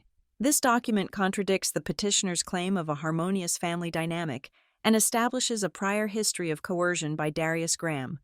I carbon copied Marin Whitlock. I hit send. I watched the progress bar again. It moved faster this time, as if the internet itself understood the urgency. Sent. I checked my watch. 8:10. The hearing had technically started 10 minutes ago. My parents were likely in the middle of their opening statement, weaving their tale of a tragic, mentally ill daughter who needed to be saved from her own inheritance. I stared at the inbox, willing a response to appear. 2 minutes later, it did. It was not an automated receipt. It was a direct reply from the clerk of court. Receipt acknowledged. Exhibit B has been printed and placed on Judge Hallowell's bench for immediate review regarding the emergency motion. I let out a breath I didn't know I was holding. The judge had it. The paper trail had physically entered the room before my father could finish his first lie. My phone buzzed. It was Marin. I answered immediately. I am outside the courtroom, she whispered. The background noise was different now, the echoey, marble-floored silence of a courthouse corridor. I just peeked through the window in the door. They are at the petitioner's table, Darius, Colleen, and their lawyer, a man named Sterling. They look very comfortable. Kendall, too comfortable. Did the judge take the bench yet? I asked. He is just walking in, Marin said. But listen to me. I caught the tail end of their conversation with the bailiff before the session started. They are not just asking to proceed in your absence. They are amending their petition. They are asking to be appointed as special personal representatives with immediate powers. What does that mean? I asked, though I already suspected the answer. It means they want the keys to the kingdom today, Marin hissed. Usually, a personal representative has to wait for letters of administration. It takes weeks, but if they convince the judge that the estate is in immediate peril because of your instability, the judge can grant them special powers instantly. They could walk out of there at 9 o'clock and drain the operating accounts by noon. They are saying I am the peril, I said, the irony tasting like ash in my mouth. Exactly, Marin said. Sterling is going to argue that you are erratic, that you have threatened to destroy assets, and that you are currently well, likely in handcuffs. They are using the police stop as proof that you are unfit to manage $1, let alone a multi-million-dollar estate. I need you to go in there, I said. I need you to stop them. I am going in, Marin assured me. But I need ammunition. I need you to give me a specific instruction. If I walk in there as your lawyer, I need to make a demand that shuts down this unstable narrative instantly. I closed my eyes, visualizing the chessboard. My parents were playing on emotion. They were painting a picture of chaos. To beat them, I had to be the exact opposite. I had to be cold, hard logic. I had to be the personification of a spreadsheet. Demand the logs, I said. Which logs? All of them, I said, my voice hardening. Do not argue about whether I am crazy. Do not argue about whether I love my grandfather. Ask the judge to compel them to produce the phone records from this morning. Ask for the recording of the call to the airline. Request the audio recording of the call placed to airport police. I leaned toward the microphone. Tell the judge that if they're truly worried about my safety, they shouldn't hesitate to show who contacted the authorities. Tell him we're moving for immediate discovery of every communication made by Darius and Colleen Graham between 5 a.m. and 8 a.m. today. Smart, Marin whispered. If they refuse, they look guilty. If they agree, they corner themselves. Stay on the timeline, I continued, pulling up every ounce of paralegal discipline I'd ever learned. Don't argue morality. Marin, argue minutes. At 6:15, I was stopped. At 6:50, I was cleared. At 6:52, my flight was canceled by a third party. At 7:10, they filed the motion claiming I was arrested. The timeline shows planning. It shows they manufactured the emergency they're now asking the court to clean up. I've got it, Marin said. I'm stepping in. Keep your phone close. If the judge has questions, I might try to get you on speaker. Procedural rules be damned. I am not going anywhere, I said. The line clicked dead. I sat there, 30,000 feet in the air, staring at the seatback in front of me. I felt like a general in a bunker, moving troops I couldn't see on a map I couldn't touch. Then, another notification slid across my screen. It was a text message, from Dad. I stared at the name. My thumb hovered over the icon. Part of me wanted to delete it unread. Part of me wanted to throw the phone against the bulkhead. But the discipline that had gotten me through the security checkpoint held firm.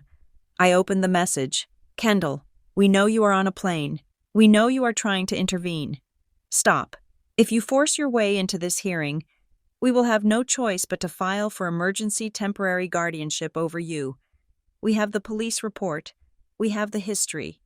Do not make us declare you incompetent in open court. It will ruin your career. Turn around. The air in the cabin seemed to vanish. Guardianship. He wasn't just threatening to take the money. He was threatening to take me. He was threatening to do what happened to pop stars and elderly dementia patients. He was threatening to strip me of my legal personhood, to put me under his control so that I could not hire a lawyer, access a bank account, or even make a medical decision without his permission. He was going to use the police report, the one he engineered, as the foundational document to prove I was mentally unfit. It was monstrous, and it was a bluff. He didn't know I had the incident slip saying false report. He didn't know I had the airline log. He thought he was holding a royal flush, but he was holding a handful of joker cards he had marked himself. I did not reply. I did not give him the satisfaction of an emotional response. I took a screenshot. I saved it to the evidence folder. Then I opened the email chain to the judge's clerk again. I attached the screenshot. Supplemental Exhibit C. Threat of witness intimidation received at 8:15 a.m. from petitioner Darius Graham. I sent it. My phone rang again. It was Marin. She had only been gone 3 minutes. Did you go in? I asked. Not yet, Marin said. Her voice was lower now, hurried. I remembered something crucial. I was looking at the codicil, the amendment to the will, while I waited for the bailiff to open the doors. What is it? The safe, she said. The safe in the study? I asked. The big antique floor safe? No, Marin said. The bank vault, the private safety deposit box at First Montana Bank, the one your grandfather moved all the bearer bonds and the original property deeds into 3 months ago. What about it? Your parents are asking to be personal representatives because they need to access that box, Marin said. They think that once they get the court order, they can just march into the bank and drill it open. Can't they? I asked. If the judge gives them the order? No, Marin said, and I could hear a smile in her voice again. Because Arthur was paranoid. He didn't just put the assets in the box. He changed the access protocol. It is a dual-key box, Kendall, but the second key isn't a physical key. It is a biometric signature. Biometric? He set it up so that the box can only be unsealed with the fingerprint of a named désigné, Marin said. He didn't trust Darius. He didn't trust Colleen. He knew they would try to forge a signature or bully a bank manager. Who is the désigné? I asked, though my heart was already pounding the answer against my ribs. You, Marin said. Only you. Even if they get the court order. Even if they get the judge to sign the paper. The bank cannot open that box without your hand on the scanner. Unless they physically drag you there, or unless they get guardianship over you to force the bank to override the protocol, that box stays shut. The pieces slammed together in my mind. That was why they needed the guardianship. That was why the text message had just come through. It wasn't just about controlling me. It was about the physical necessity of my body. They didn't just need me out of the way. They needed to own me, because I was the living key to the fortune they felt entitled to. They don't know I know, I whispered. No, they don't, Marin said. They think you are just a nuisance. They don't realize you are the vault door. Marin, I said, my voice steady and cold. Go into that courtroom. Do not tell them about the box. Let them ask for the personal representative status. Let them dig the hole. Just stop them from doing it now. Delay them. Buy me 2 hours. I am going to do better than delay them, Marin said. I am going to make them wish they had never learned how to dial 911. Go, I said. I am entering now, she said. The line went dead. I put the phone down on the tray table. I looked out the window. The clouds had broken, and below me, the rugged snow-capped peaks of the Rockies were visible. We were descending. I was not just a passenger anymore. I was not just a victim of a family squabble. I was the failsafe. My grandfather had turned me into a weapon against his own children without me even knowing it. I picked up the dispatch summary, the paper that started it all. I folded it carefully, not creasing the text, and placed it back in my bag. My father wanted a war? He wanted to talk about public safety and instability? I was going to land in Montana in 45 minutes, and when I walked into that courtroom, I wasn't just bringing a lawsuit. I was bringing the one thing they couldn't bribe, bully, or gaslight. I was bringing the truth. And I was bringing the key. The speakerphone on my cell phone was the only link I had to the room where my future was being dismantled. I sat in row 32, my body rigid, my eyes fixed on the device resting on the plastic tray table. I had jammed a pillow against the window to dampen the roar of the jet engines. Praying that the Wi-Fi signal would hold steady over the mountains. Through the crackling connection, I heard the heavy wooden sound of a gavel striking a block. Docket number 2944, a voice announced. It was deep, resonant, and echoed slightly, indicating the speaker was using a microphone. In the matter of the estate of Arthur J. Graham, proceed. Good morning, Your Honor. I recognized the voice immediately. It was slippery, polished, and carried the confident cadence of a man who was used to golfing with judges. Richard Sterling, my father's attorney. We are here on an emergency motion to appoint Darius and Colleen Graham as special personal representatives, Sterling began. His voice was smooth, like oil pouring over gravel. As the court is aware, time is critical in securing the assets of the decedent. Unfortunately, the primary beneficiary named in the previous will, Ms. Kendall Graham, is unavailable to join us this morning. I clenched my fists. I was not unavailable. I was hovering 30,000 feet above them. Unavailable is a polite way of putting it, Sterling continued, dropping his voice to a register of mock sympathy. We have received confirmation that Ms. Graham was detained by airport police at 6:15 this morning. She was flagged as a security threat. Given the severity of her mental state, which involved threats against public safety, my clients are deeply concerned that the estate is vulnerable. We are asking for immediate powers to secure the accounts before they can be accessed by someone who is, frankly, not in control of her faculties. Silence stretched across the line. I could imagine the scene. My parents sitting there, heads bowed, radiating concern, Sterling standing tall, hands on the podium, presenting the lie as if it were a tragic fact. They expected the judge to nod. They expected him to sign the order to protect the money from the crazy daughter. "Mr. Sterling," the judge's voice cut through the air. It was Judge Hallowell. I remembered him from my grandfather's stories. He was a man who despised drama. His voice was dry, flat, and unamused. "You stated in your motion that Ms. Graham is in custody." "That is correct, Your Honor," Sterling said.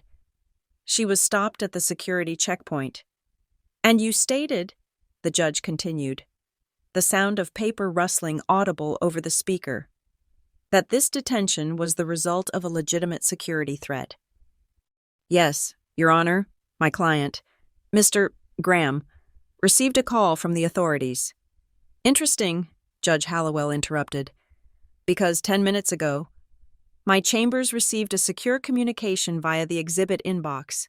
My heart hammered against my ribs. "Here it comes. I am looking at a digital copy of an airport police incident slip," Hallowell read. His voice was devoid of emotion, stripped of any theatricality, which made it devastating. "Incident number 4920 Alpha. The disposition code is listed clearly. It does not say arrested. It does not say detained for evaluation. It says false report, unfounded. And it lists the status of the subject as cleared for travel." I heard a sharp intake of breath. It might have been Sterling. It might have been my mother. "Furthermore," Hallowell continued, the rustling of paper growing louder as he flipped a page, "I have an internal log from the airline. It indicates that the reservation for Ms. Graham was canceled at 6:52 this morning.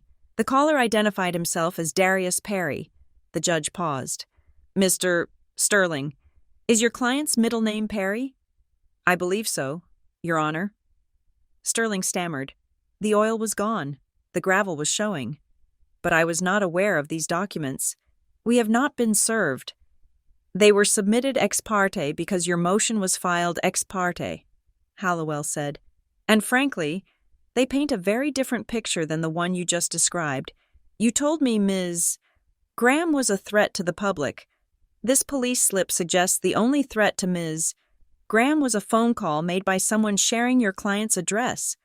She was in handcuffs." The voice came from the back of the room.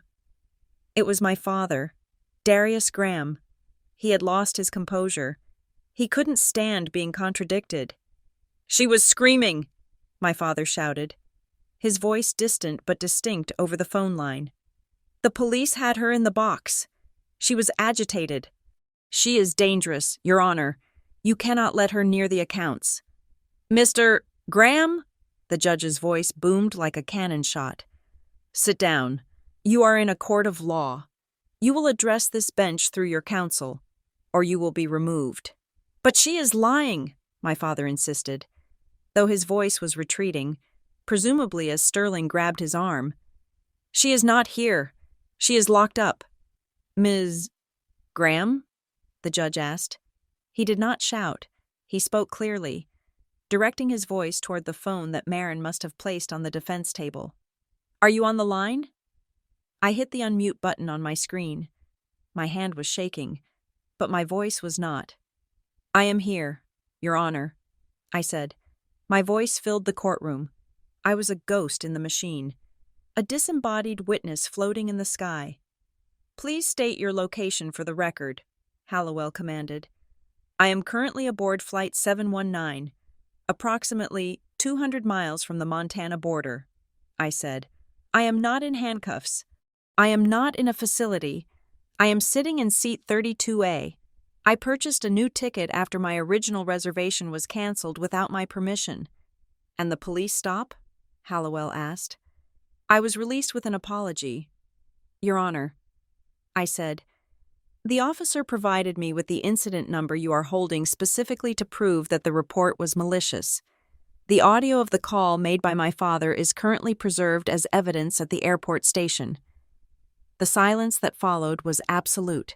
It was the heavy, suffocating silence of a trap snapping shut. "Mr. Sterling," Judge Hallowell said.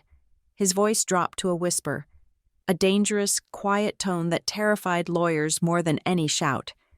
"You filed an emergency motion asking to strip a beneficiary of her rights based on her absence. It appears her absence was engineered by your client." "Your Honor, I was acting on the information provided to me," Sterling said, throwing his clients under the bus with professional speed. "If there was a miscommunication regarding the police encounter—" "A false police report is not a miscommunication," Hallowell snapped, "and remotely canceling a witness's flight is not a misunderstanding. That is interference." "We withdraw the motion," Sterling said quickly. "We withdraw the request for special administration." "Denied," Hallowell said. "Excuse me?" "I am not letting you withdraw it," the judge said.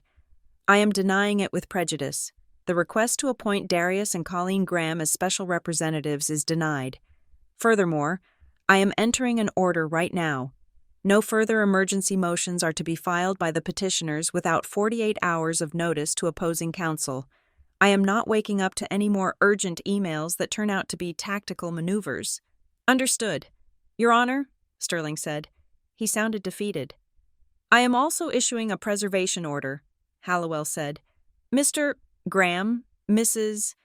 Graham, you are hereby ordered to produce all phone records, text messages, and call logs from the last 24 hours. Specifically, any communications directed to the airport police department and the airline. If those records are deleted, I will instruct the jury to assume the worst. Do you understand?" "Yes," Sterling muttered. I leaned back in my seat, a wave of relief washing over me. I had done it. I had stopped the immediate theft. But the war was not over. "Your Honor," Sterling said. His voice had changed again. He was pivoting. He was a shark who had missed the first bite but was already circling for the second. "If we cannot discuss the administration today, we must discuss the security of the estate's physical assets." "What assets?" Hallowell asked, sounding weary. "The original documents," Sterling said. "My clients went to the decedent's home this morning to secure the will and the financial ledgers. The safe was empty. We have reason to believe that Ms. Graham removed them from the house prior to her departure." I froze.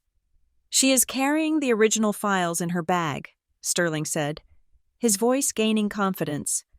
"She has taken the only copies of the estate's financial history out of the jurisdiction. That is why my client was concerned about the flight. If she loses that bag, or if she destroys those papers, the estate is blind. She is holding the will hostage." It was a brilliant, twisted pivot. They were using the fact that I had the evidence, the dispatch log, to accuse me of stealing the entire estate file. They were trying to paint me as a thief to justify their earlier panic. "Ms. Graham," the judge asked, "are you in possession of the estate's original documents?" "I have copies of relevant correspondence," I said carefully. "I do not have the will. The will is filed with the court." "But you have the ledgers?" Sterling interjected. "You have the papers from the night he died? You admitted to the police you had sensitive documents." He was using my own words against me. He was twisting the evidence trap from the airport into a theft trap in the courtroom. "I have the dispatch log that proves my father harassed my grandfather," I said, my voice sharp. "That is the document I am carrying, and that is the document they are afraid of."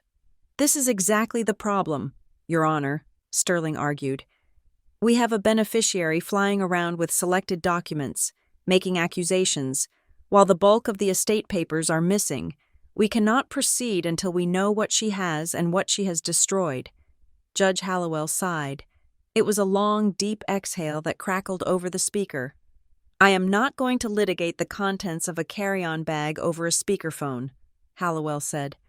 "And I am certainly not going to make a ruling on missing documents based on the word of a man who just got caught canceling a flight.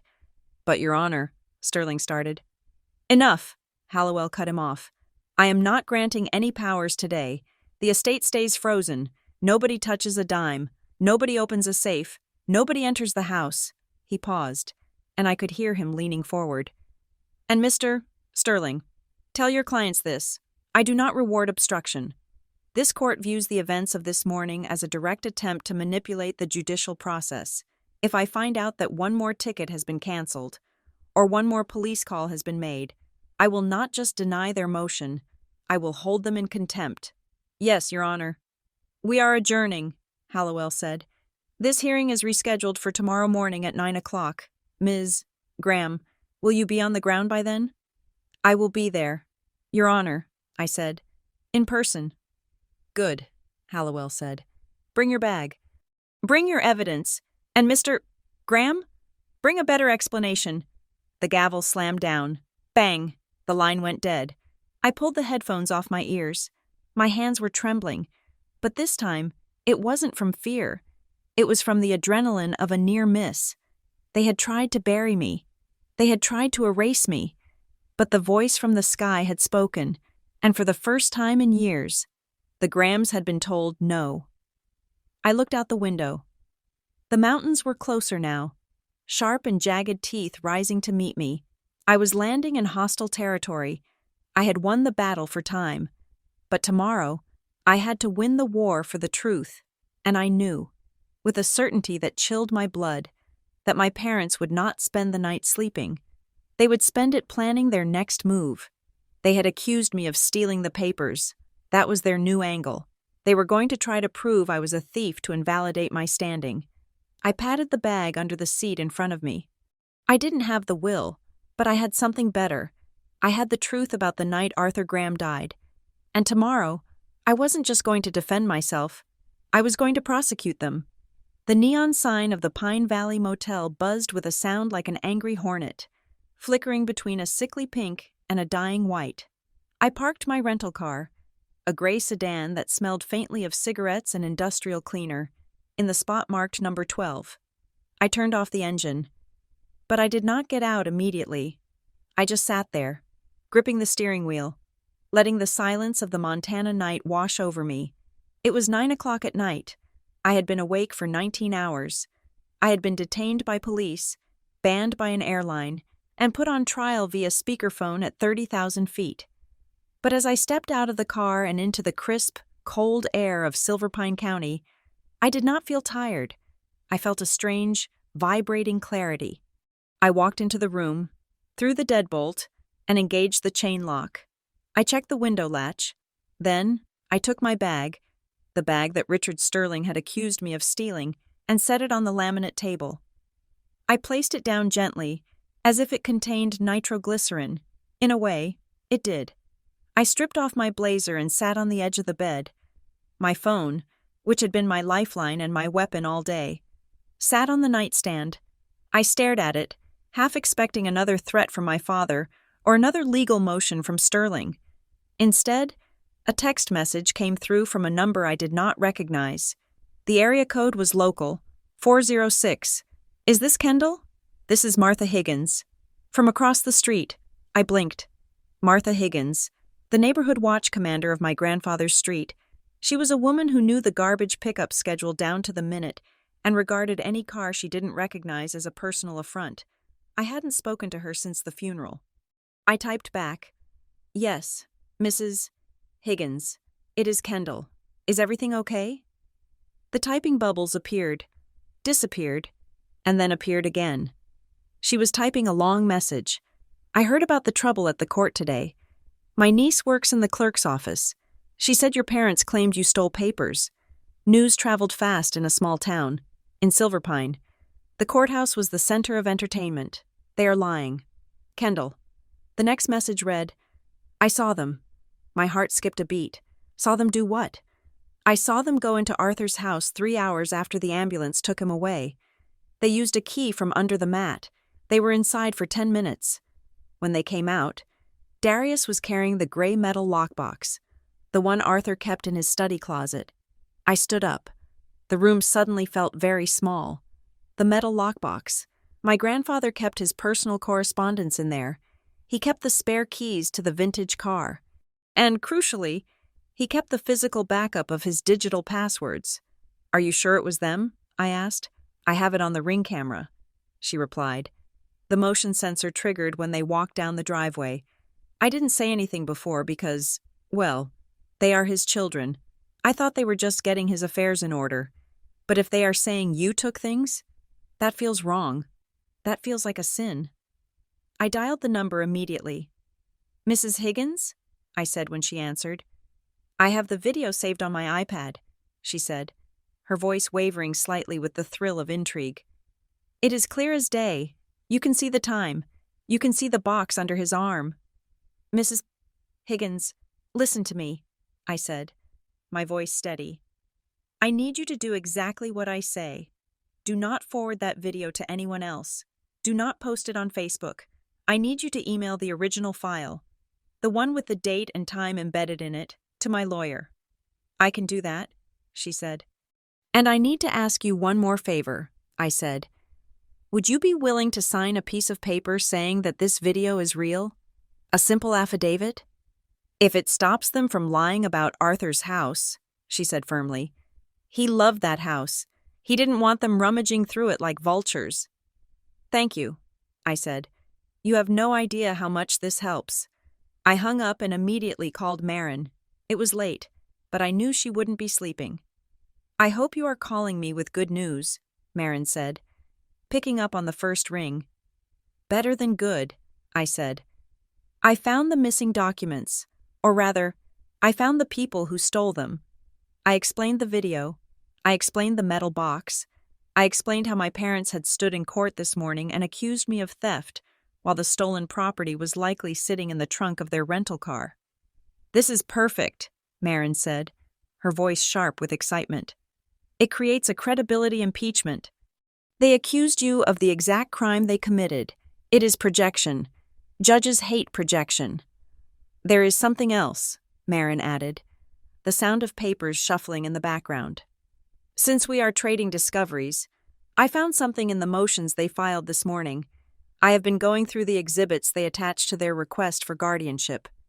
The guardianship request? I asked, feeling a cold spike in my chest. The one where they called me unstable? Yes, Marin said.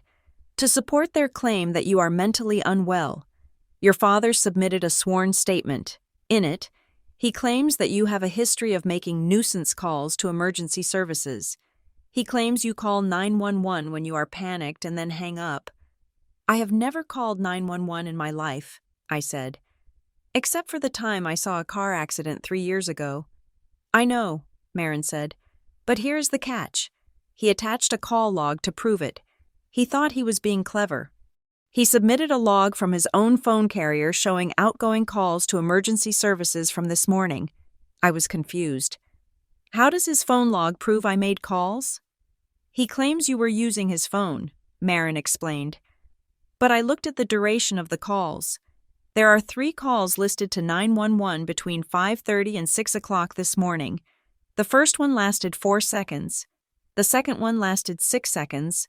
The third one, the one that actually connected to the airport police, lasted 4 minutes.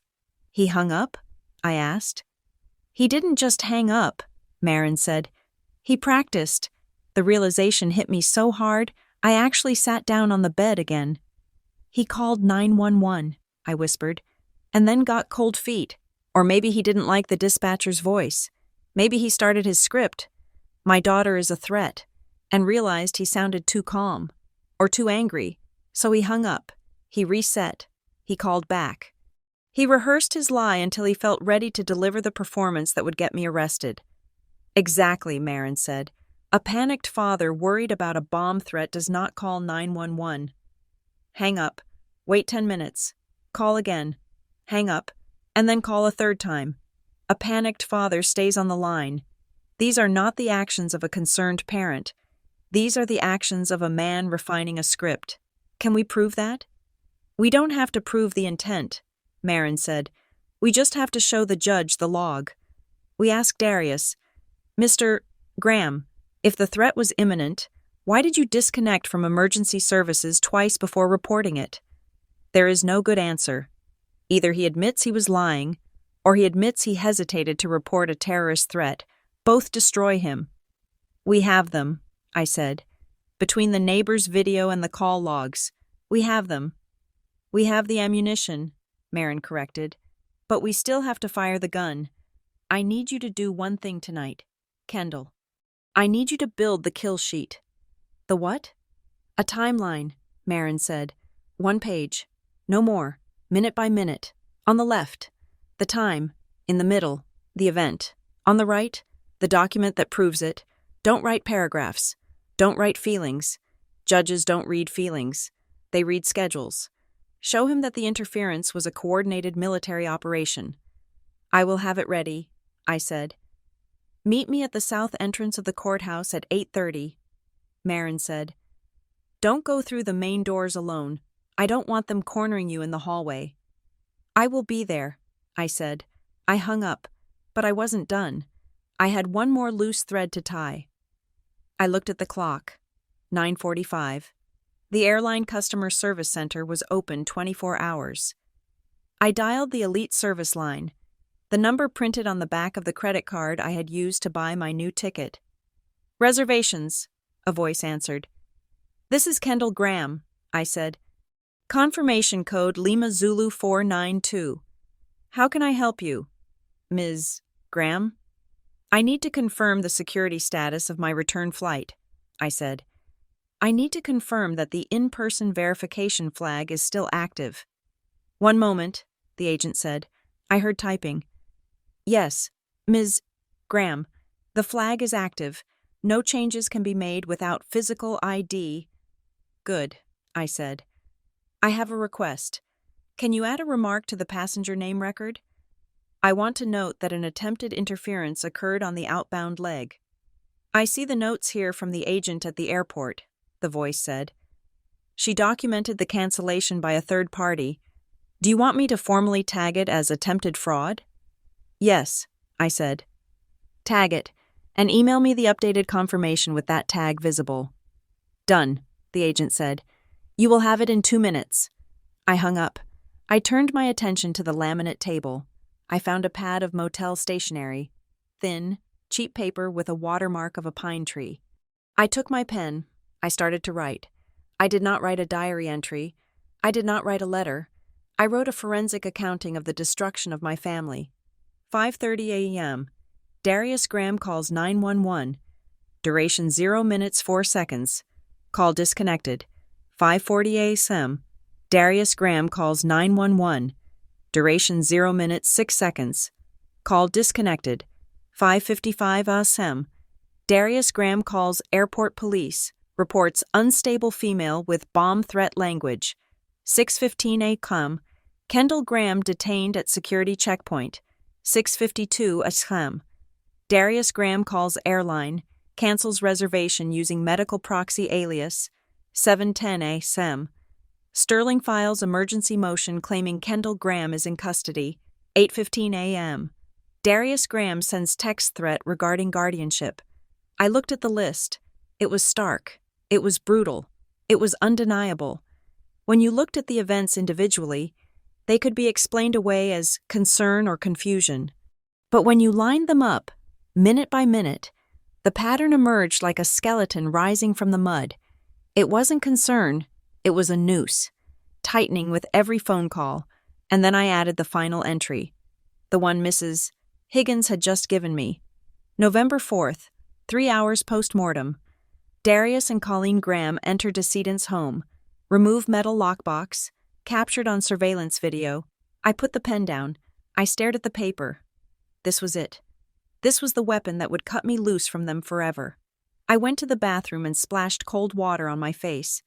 The mirror was cracked in the corner, splitting my reflection into two. One part of me looked exhausted, eyes rimmed with red, skin pale. The other part looked terrified. But as I dried my face with the rough, thin towel, I realized something. I wasn't terrified of them anymore. I was terrified of what I was about to do to them.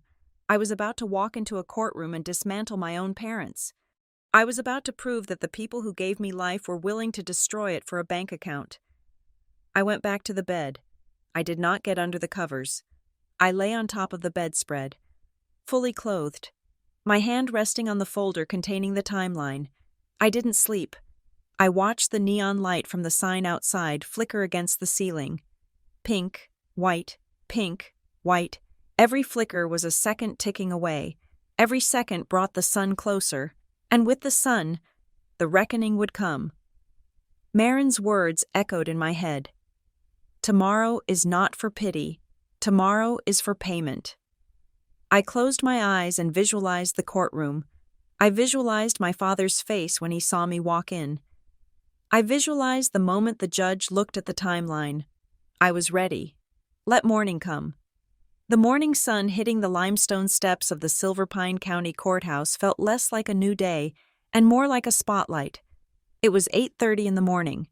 The air was crisp, smelling of pine needles and damp earth, but inside my chest, the atmosphere was scorching. Marin Whitlock was waiting for me by the south entrance, just as she had promised. She looked different than I remembered from my childhood. She was shorter, perhaps, but harder. She wore a charcoal suit that looked like armor, and she was holding a thick file folder as if it were a weapon she had spent all night sharpening. "Efficient," she said instead of hello. Taking the sheaf of papers I handed her, the timeline, the affidavit from Mrs. Higgins, the text screenshots, "You did good work. Kendall." "I didn't sleep," I said. "Good," she replied, turning toward the heavy oak doors. "Sleep is for people who aren't fighting for their lives. We have 30 minutes before Judge Hallowell takes the bench. We are going to file a motion in Lemine and a request for preservation of evidence right now." "What does that do?" I asked, falling into step beside her. "It is a warning shot," Marin said, her heels clicking a sharp rhythm on the marble floor of the lobby.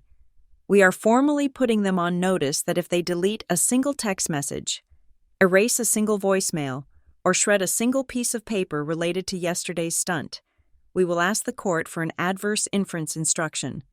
That means the judge instructs the jury to assume that whatever they destroyed proved they were guilty." We walked into the clerk's office.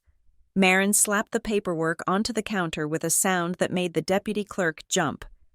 "Emergency filing," Marin said, "and I need a time-stamped copy for opposing counsel immediately." We walked up the stairs to courtroom 4. My stomach twisted. This was it. Yesterday I had been a voice on a speakerphone. Today, I had to be a body in the room. We pushed through the double doors. My parents were already there. They were sitting at the plaintiff's table on the left. My mother was wearing a soft blue cardigan, a carefully chosen wardrobe piece meant to signal maternal warmth and fragility. My father was in a dark suit, whispering furiously into the ear of Richard Sterling. When I walked in, the whispering stopped. My father looked at me. He didn't look like the man who had raised me. He looked like a man looking at a problem he had failed to solve. There was no warmth, no relief that I was safe. There was only calculation. I sat down at the defense table next to Marin. I placed my bag on the floor between my feet, the bag they claimed I had used to steal the estate.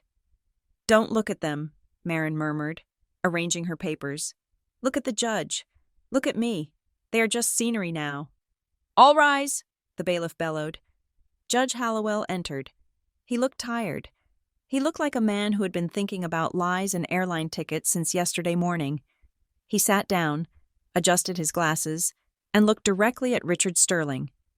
"Mr. Sterling," the judge began, skipping the pleasantries, "I trust your clients have not experienced any further telecommunication issues since we last spoke?" "No, Your Honor," Sterling said, standing up. He looked pale. "We are ready to proceed." "Good," Hallowell said. "We are here to address the status of the estate and the allegations of misconduct raised yesterday. Mr. Sterling, you claimed yesterday that Miss Graham had absconded with the original documents and was a security risk. Miss Whitlock, you are representing the respondent?" Marin stood up. She didn't lean on the podium. She stood perfectly straight. "I am, Your Honor, And we are not here to trade insults.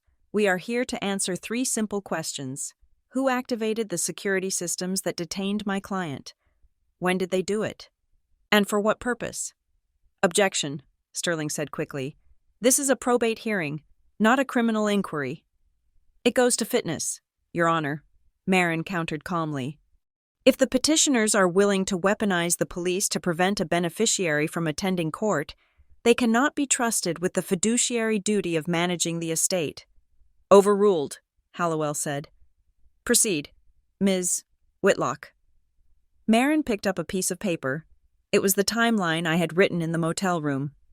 Your Honor, she said, we have constructed a timeline of events based on the discovery logs we requested yesterday. At 5:30 in the morning, Darius Graham called 911. He hung up after 4 seconds. At 5:40, he called again. Hung up after 6 seconds. At 5:55, he finally completed a call to the airport police. She looked at my father. Why the hesitation? Mr. Graham? Were you refining your script? Were you deciding which words would ensure your daughter was handcuffed? My client was in a state of panic, Sterling interjected. Panic does not dial. Hang up, wait 10 minutes, and dial again, Marin said, her voice slicing through the air. Premeditation does, she turned back to the judge. But the petitioner's argument yesterday relied on a specific accusation. They claimed my client, Kendall Graham, stole the original estate documents from the decedent's home. They claimed she is the thief. Marin picked up a USB drive. Permission to approach and publish Exhibit D, Your Honor? Granted. Marin plugged the drive into the presentation laptop. The large monitors mounted on the jury box walls flickered to life. It was the video from Mrs. Higgins' doorbell camera. The quality was grainy, but the timestamp in the corner was crystal clear. November 4th, 1600 hours. The video showed the front porch of my grandfather's house. The door opened. My father, Darius, walked out. He was holding a gray metal box under his arm. My mother followed him, looking nervously up and down the street. They walked quickly to their car, opened the trunk, placed the box inside, and drove away. Silence swallowed the courtroom. Absolute, suffocating silence. That is the metal lockbox where Arthur Graham kept his deeds, his passwords, and his original will, Marin said. The video was taken 3 hours after the coroner removed his body. At this time, no executor had been appointed, no inventory had been taken. This was unauthorized removal of estate assets. Sterling was on his feet. Your Honor, my clients were merely securing the property. They were protecting it. Then why did they accuse my client of stealing it yesterday? Marin asked. She didn't shout. She just let the question hang there, heavy and toxic.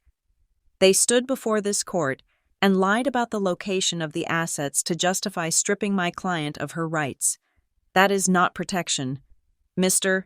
Sterling, that is perjury. My father's face was a mask of red fury.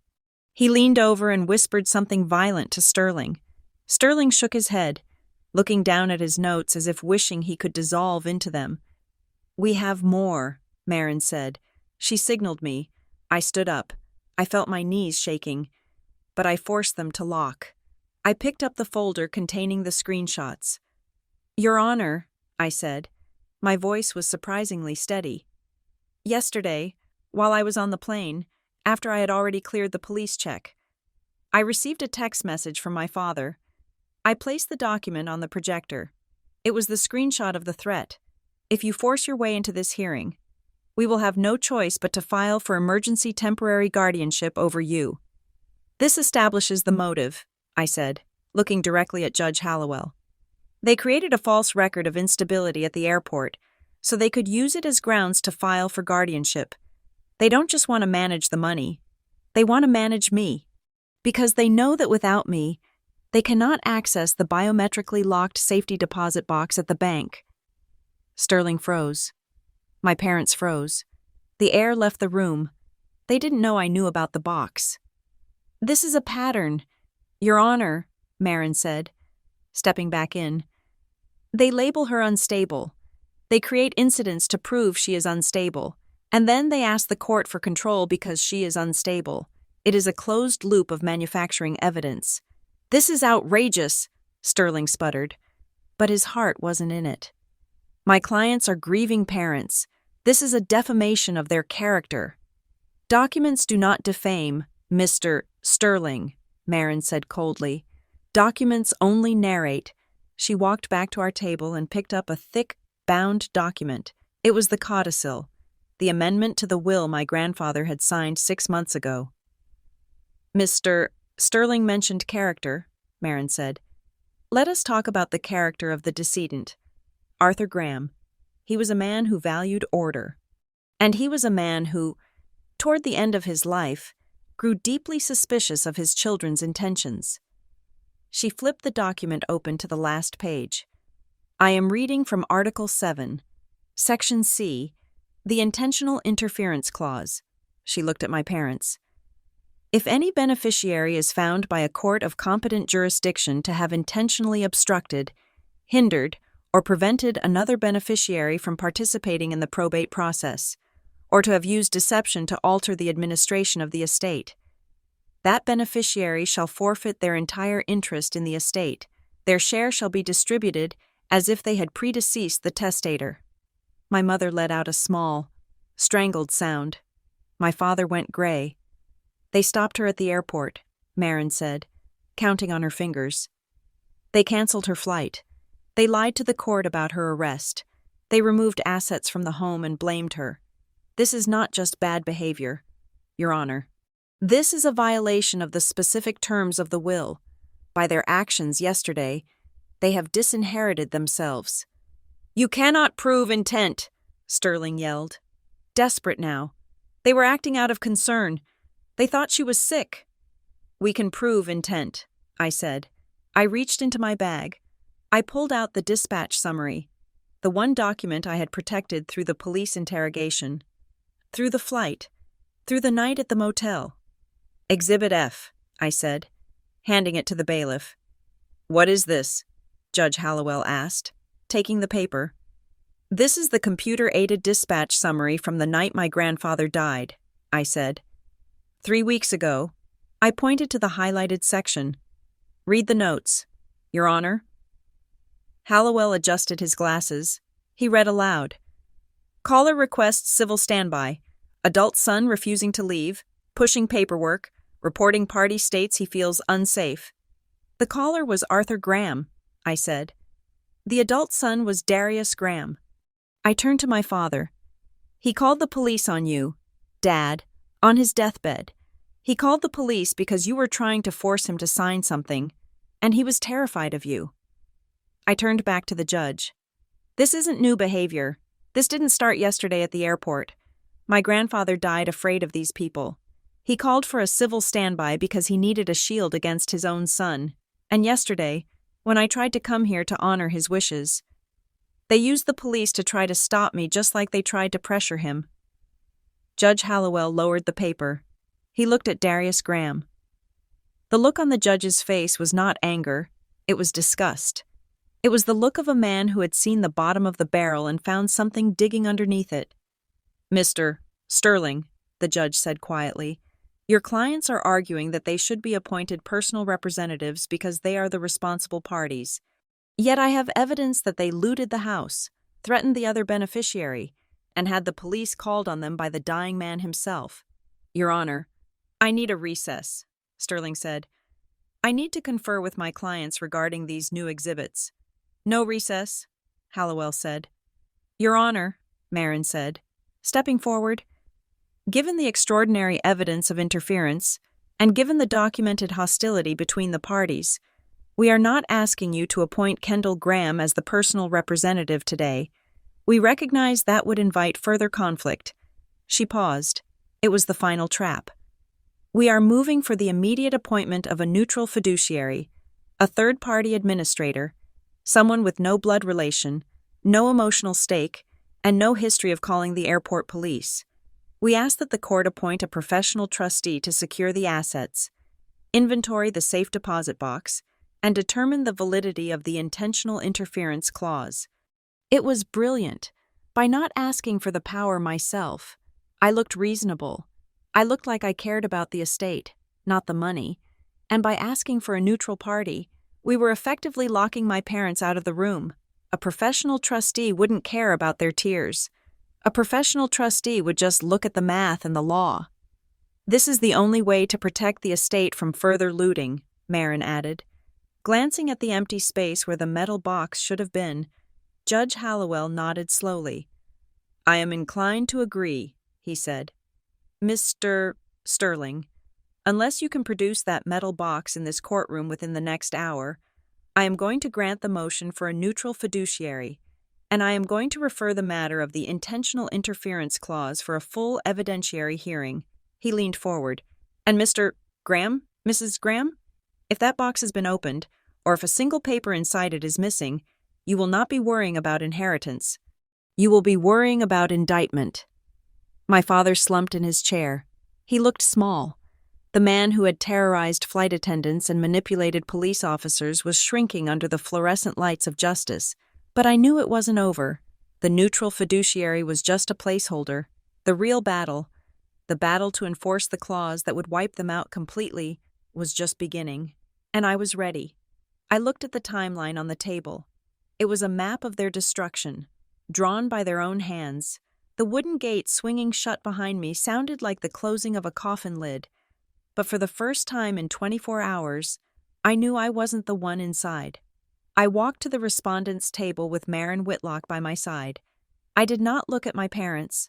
I did not look at Richard Sterling, their lawyer, who was frantically shuffling papers in a futile attempt to reorganize a defense that had already crumbled. I looked only at the judge. I was carrying the file, the physical collection of every lie they had told and every trap they had set since sunrise yesterday. I placed it on the mahogany table. I didn't slam it. I set it down with a heavy, deliberate thud. It was the sound of weight being transferred. The burden of proof was no longer on my shoulders. It was on theirs. Judge Hallowell took the bench. The court reporter's fingers hovered over her stenotype machine, ready to capture the end of the war. Be seated, Hallowell said. His voice was different than it had been on the phone yesterday. On the speakerphone, he had been annoyed. Today, in person, having reviewed the exhibits Marin and I filed overnight, he was icy. Before we proceed with the rescheduled hearing for the estate of Arthur Graham, Hallowell began, looking over his spectacles directly at Darius and Colleen Graham, I want to make one thing abundantly clear. The era of ex parte emergencies is over. There will be no more frantic phone calls to my clerk. There will be no more motions filed while one party is trapped at 30,000 feet. Anything said in this courtroom today will be said to the face of the person you are accusing. He turned his gaze to me. Ms. Graham, the court notes your presence. You are no longer unavailable. Thank you, Your Honor, I said. My voice was quiet, but it didn't shake. Ms. Whitlock, the judge nodded to Marin. You filed a motion for sanctions and a request for a declaratory judgment regarding the conduct of the petitioners. You may proceed. Marin stood up. She didn't need notes. She knew the timeline better than she knew her own children's birthdays. Your Honor, Marin said, her voice filling the room with a calm, terrifying authority. Yesterday, the petitioners stood where they are standing now and told this court that Kendall Graham was a danger to the public. They told you she was in police custody. They told you she had stolen estate assets. They used these lies to try and seize control of the estate before she could land in Montana. She pointed a finger at the large screen on the wall. We have established the timeline. Marin continued. At 6:15 yesterday morning, the airport police detained my client based on a tip. At 6:52, her flight was canceled by a caller using a medical proxy alias. At 7:10, Mr. Sterling filed the emergency motion citing her absence. Marin turned to my father. Mr. Graham claimed yesterday that he called the police because he was terrified. He claimed his daughter was screaming, threatening, and out of control. He painted a picture of a father acting in extremis. Marin picked up a small remote control. We subpoenaed the audio of the call to the airport police. Your Honor, The airport authority transmitted it to the clerk's office an hour ago. I would like to play it now." "Proceed," Hallowell said. My father stiffened. He gripped the edge of the table so hard his knuckles turned white. Marin pressed the button, the speakers in the ceiling crackled, and then my father's voice filled the room, but it wasn't the voice of a panicked man. It wasn't the voice of a terrified victim. "Yes, officer. I need to report a passenger on Flight 402. Name is Kendall Graham. She is exhibiting signs of psychosis. She made specific comments about the cockpit. I believe she is a Tier 1 threat." The voice was smooth. It was calm. It was the voice of a man ordering a steak at a restaurant. Not a man fearing for his life. It was clinical. It was calculated. The recording continued. "She has stopped taking her medication. If you check her bag, you will find documents she plans to destroy. Please detain her until the flight departs. It is for the public good." Marin cut the feed. The silence that followed was heavy enough to crush a lung. "Tier 1 threat," Marin repeated. "Public good. Detain her until the flight departs." Those are not the words of a worried father. Your Honor, those are the words of a man who knows exactly which keywords trigger a federal response. He didn't sound scared. He sounded efficient. Richard Sterling stood up. His face flushed. "Your Honor, my clients were trying to ensure safety. They were worried. The tone of voice does not negate the intent to protect." Judge Hallowell leaned forward, resting his chin on his hand. He looked at my parents with a curiosity that was far worse than anger. "Safety?" the judge asked. "You say you were worried about safety. Safety from what, Mr. Sterling?" Sterling opened his mouth, but no words came out. "Were you worried about the safety of the airplane?" Hallowell asked. "Or were you worried about the safety of your motion to strip Ms. Graham of her inheritance? Because it seems to me, looking at this timeline, that the only thing Ms. Graham threatened was your client's ability to raid the bank accounts unopposed." "We object to the characterization of raiding," Sterling stammered. "My clients are the natural heirs. They were merely trying to secure the assets from confusion." "Let us talk about securing assets," Marin interrupted. Since Mr. Sterling brought it up, she clicked the remote again. The screen changed. The grainy, black and white footage from Mrs. Higgins' doorbell camera appeared. "Yesterday," Marin said, "the petitioners claimed my client had stolen the estate's financial records. They accused her of theft in open court. But this video, taken 3 hours after Arthur Graham died, shows Darius and Colleen Graham walking out of the decedent's front door." On the screen, my parents walked to their car. The gray metal box was clearly visible under my father's arm. "Is that the box?" Hallowell asked, pointing at the screen. "The one you told me was missing? The one you told me Ms. Graham must have stolen?"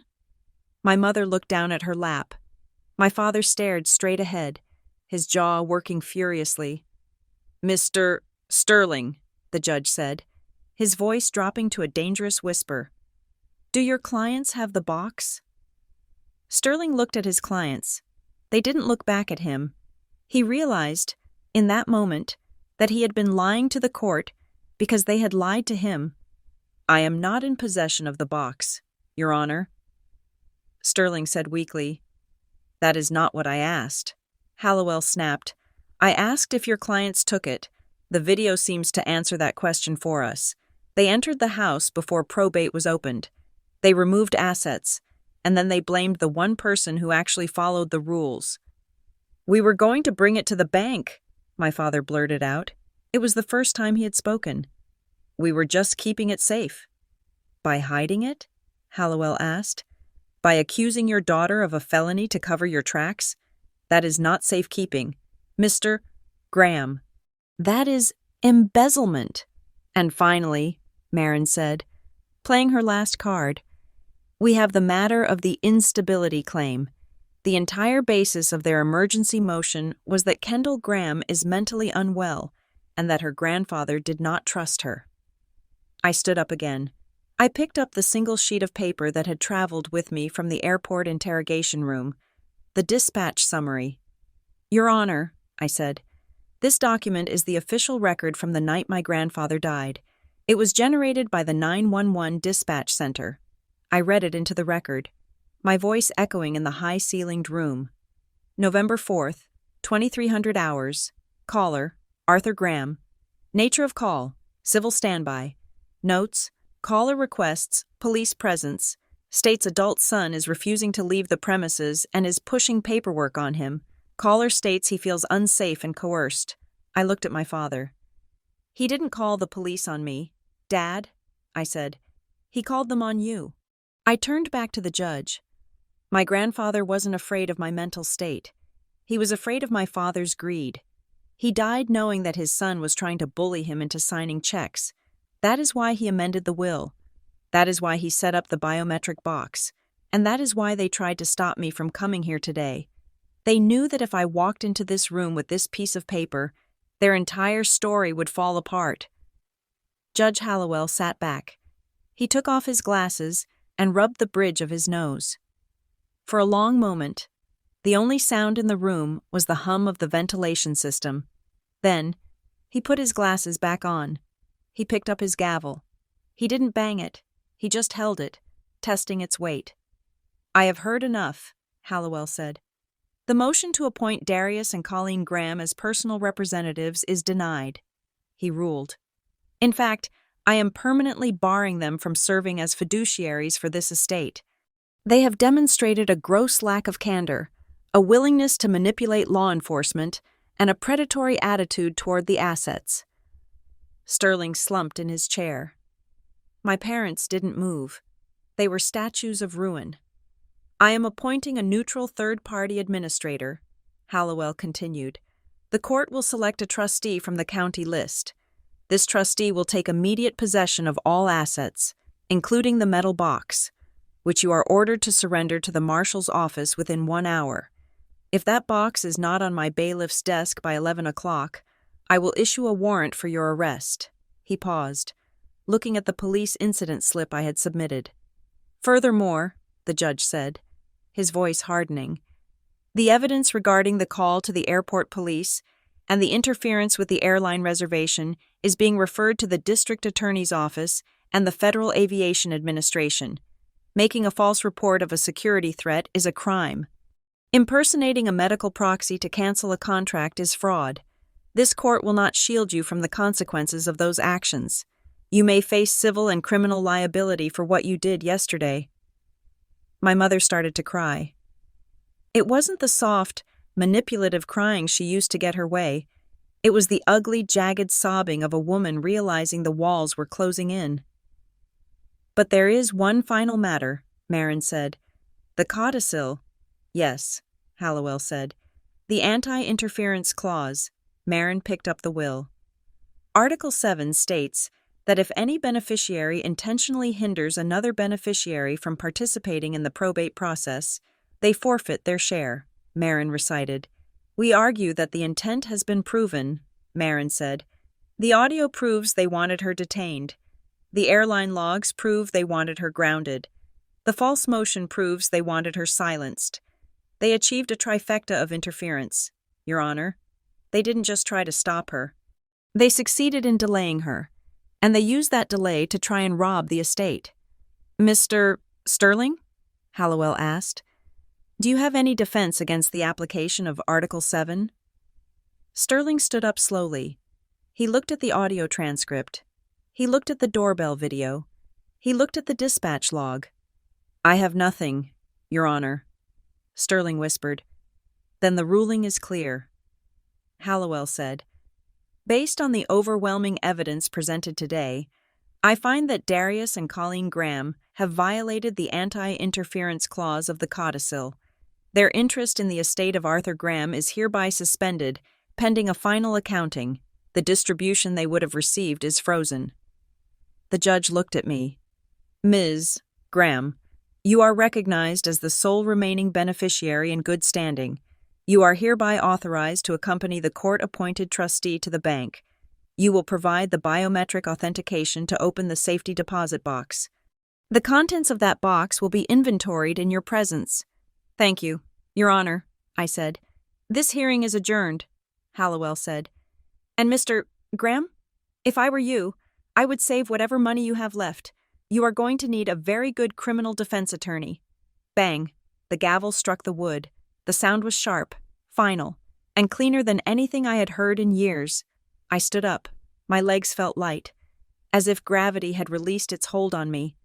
My parents stood up too. My father looked at me. His eyes were hollow. He looked like a man who had tried to catch a falling knife and had only succeeded in severing his own fingers. He opened his mouth to say something, perhaps an excuse, perhaps a threat, but then he looked at the bailiff standing by the door. Hand on his belt. He closed his mouth. He turned around and walked out. My mother trailing behind him, her blue cardigan looking small and faded in the vastness of the courtroom. They were leaving to go find the metal box they had stolen. They were leaving to face the police investigation they had triggered. They were leaving the money, the house, and the daughter they had tried to erase behind. I turned to Marin. She wasn't smiling. She was just closing her briefcase. "You did it," she said. "We did it," I corrected. "No," Marin said, looking at the door where my parents had vanished. "You did it. You walked through the fire. Kendall, most people would have turned around at the airport. Most people would have given up when the ticket was canceled. You didn't." I picked up my bag. The dispatch summary, my grandfather's last cry for help, was safe inside. "I couldn't turn around," I said. "I had a flight to catch." We walked down the aisle of the courtroom. The air smelled of floor wax and old paper, but to me, it smelled like oxygen. I pushed open the heavy oak doors and stepped out into the hallway. The sun was streaming through the high windows, illuminating the dust motes dancing in the air. I was Kendall Graham. I was the daughter who didn't break.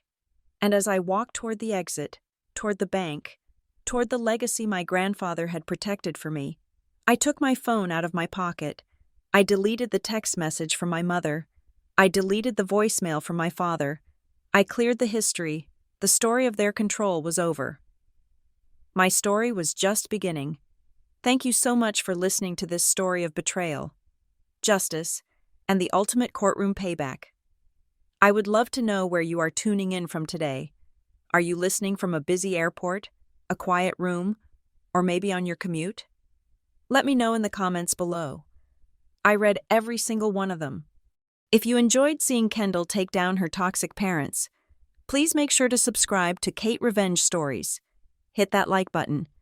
And smash the hype button to help this story reach more people who need to see justice served. See you in the next video.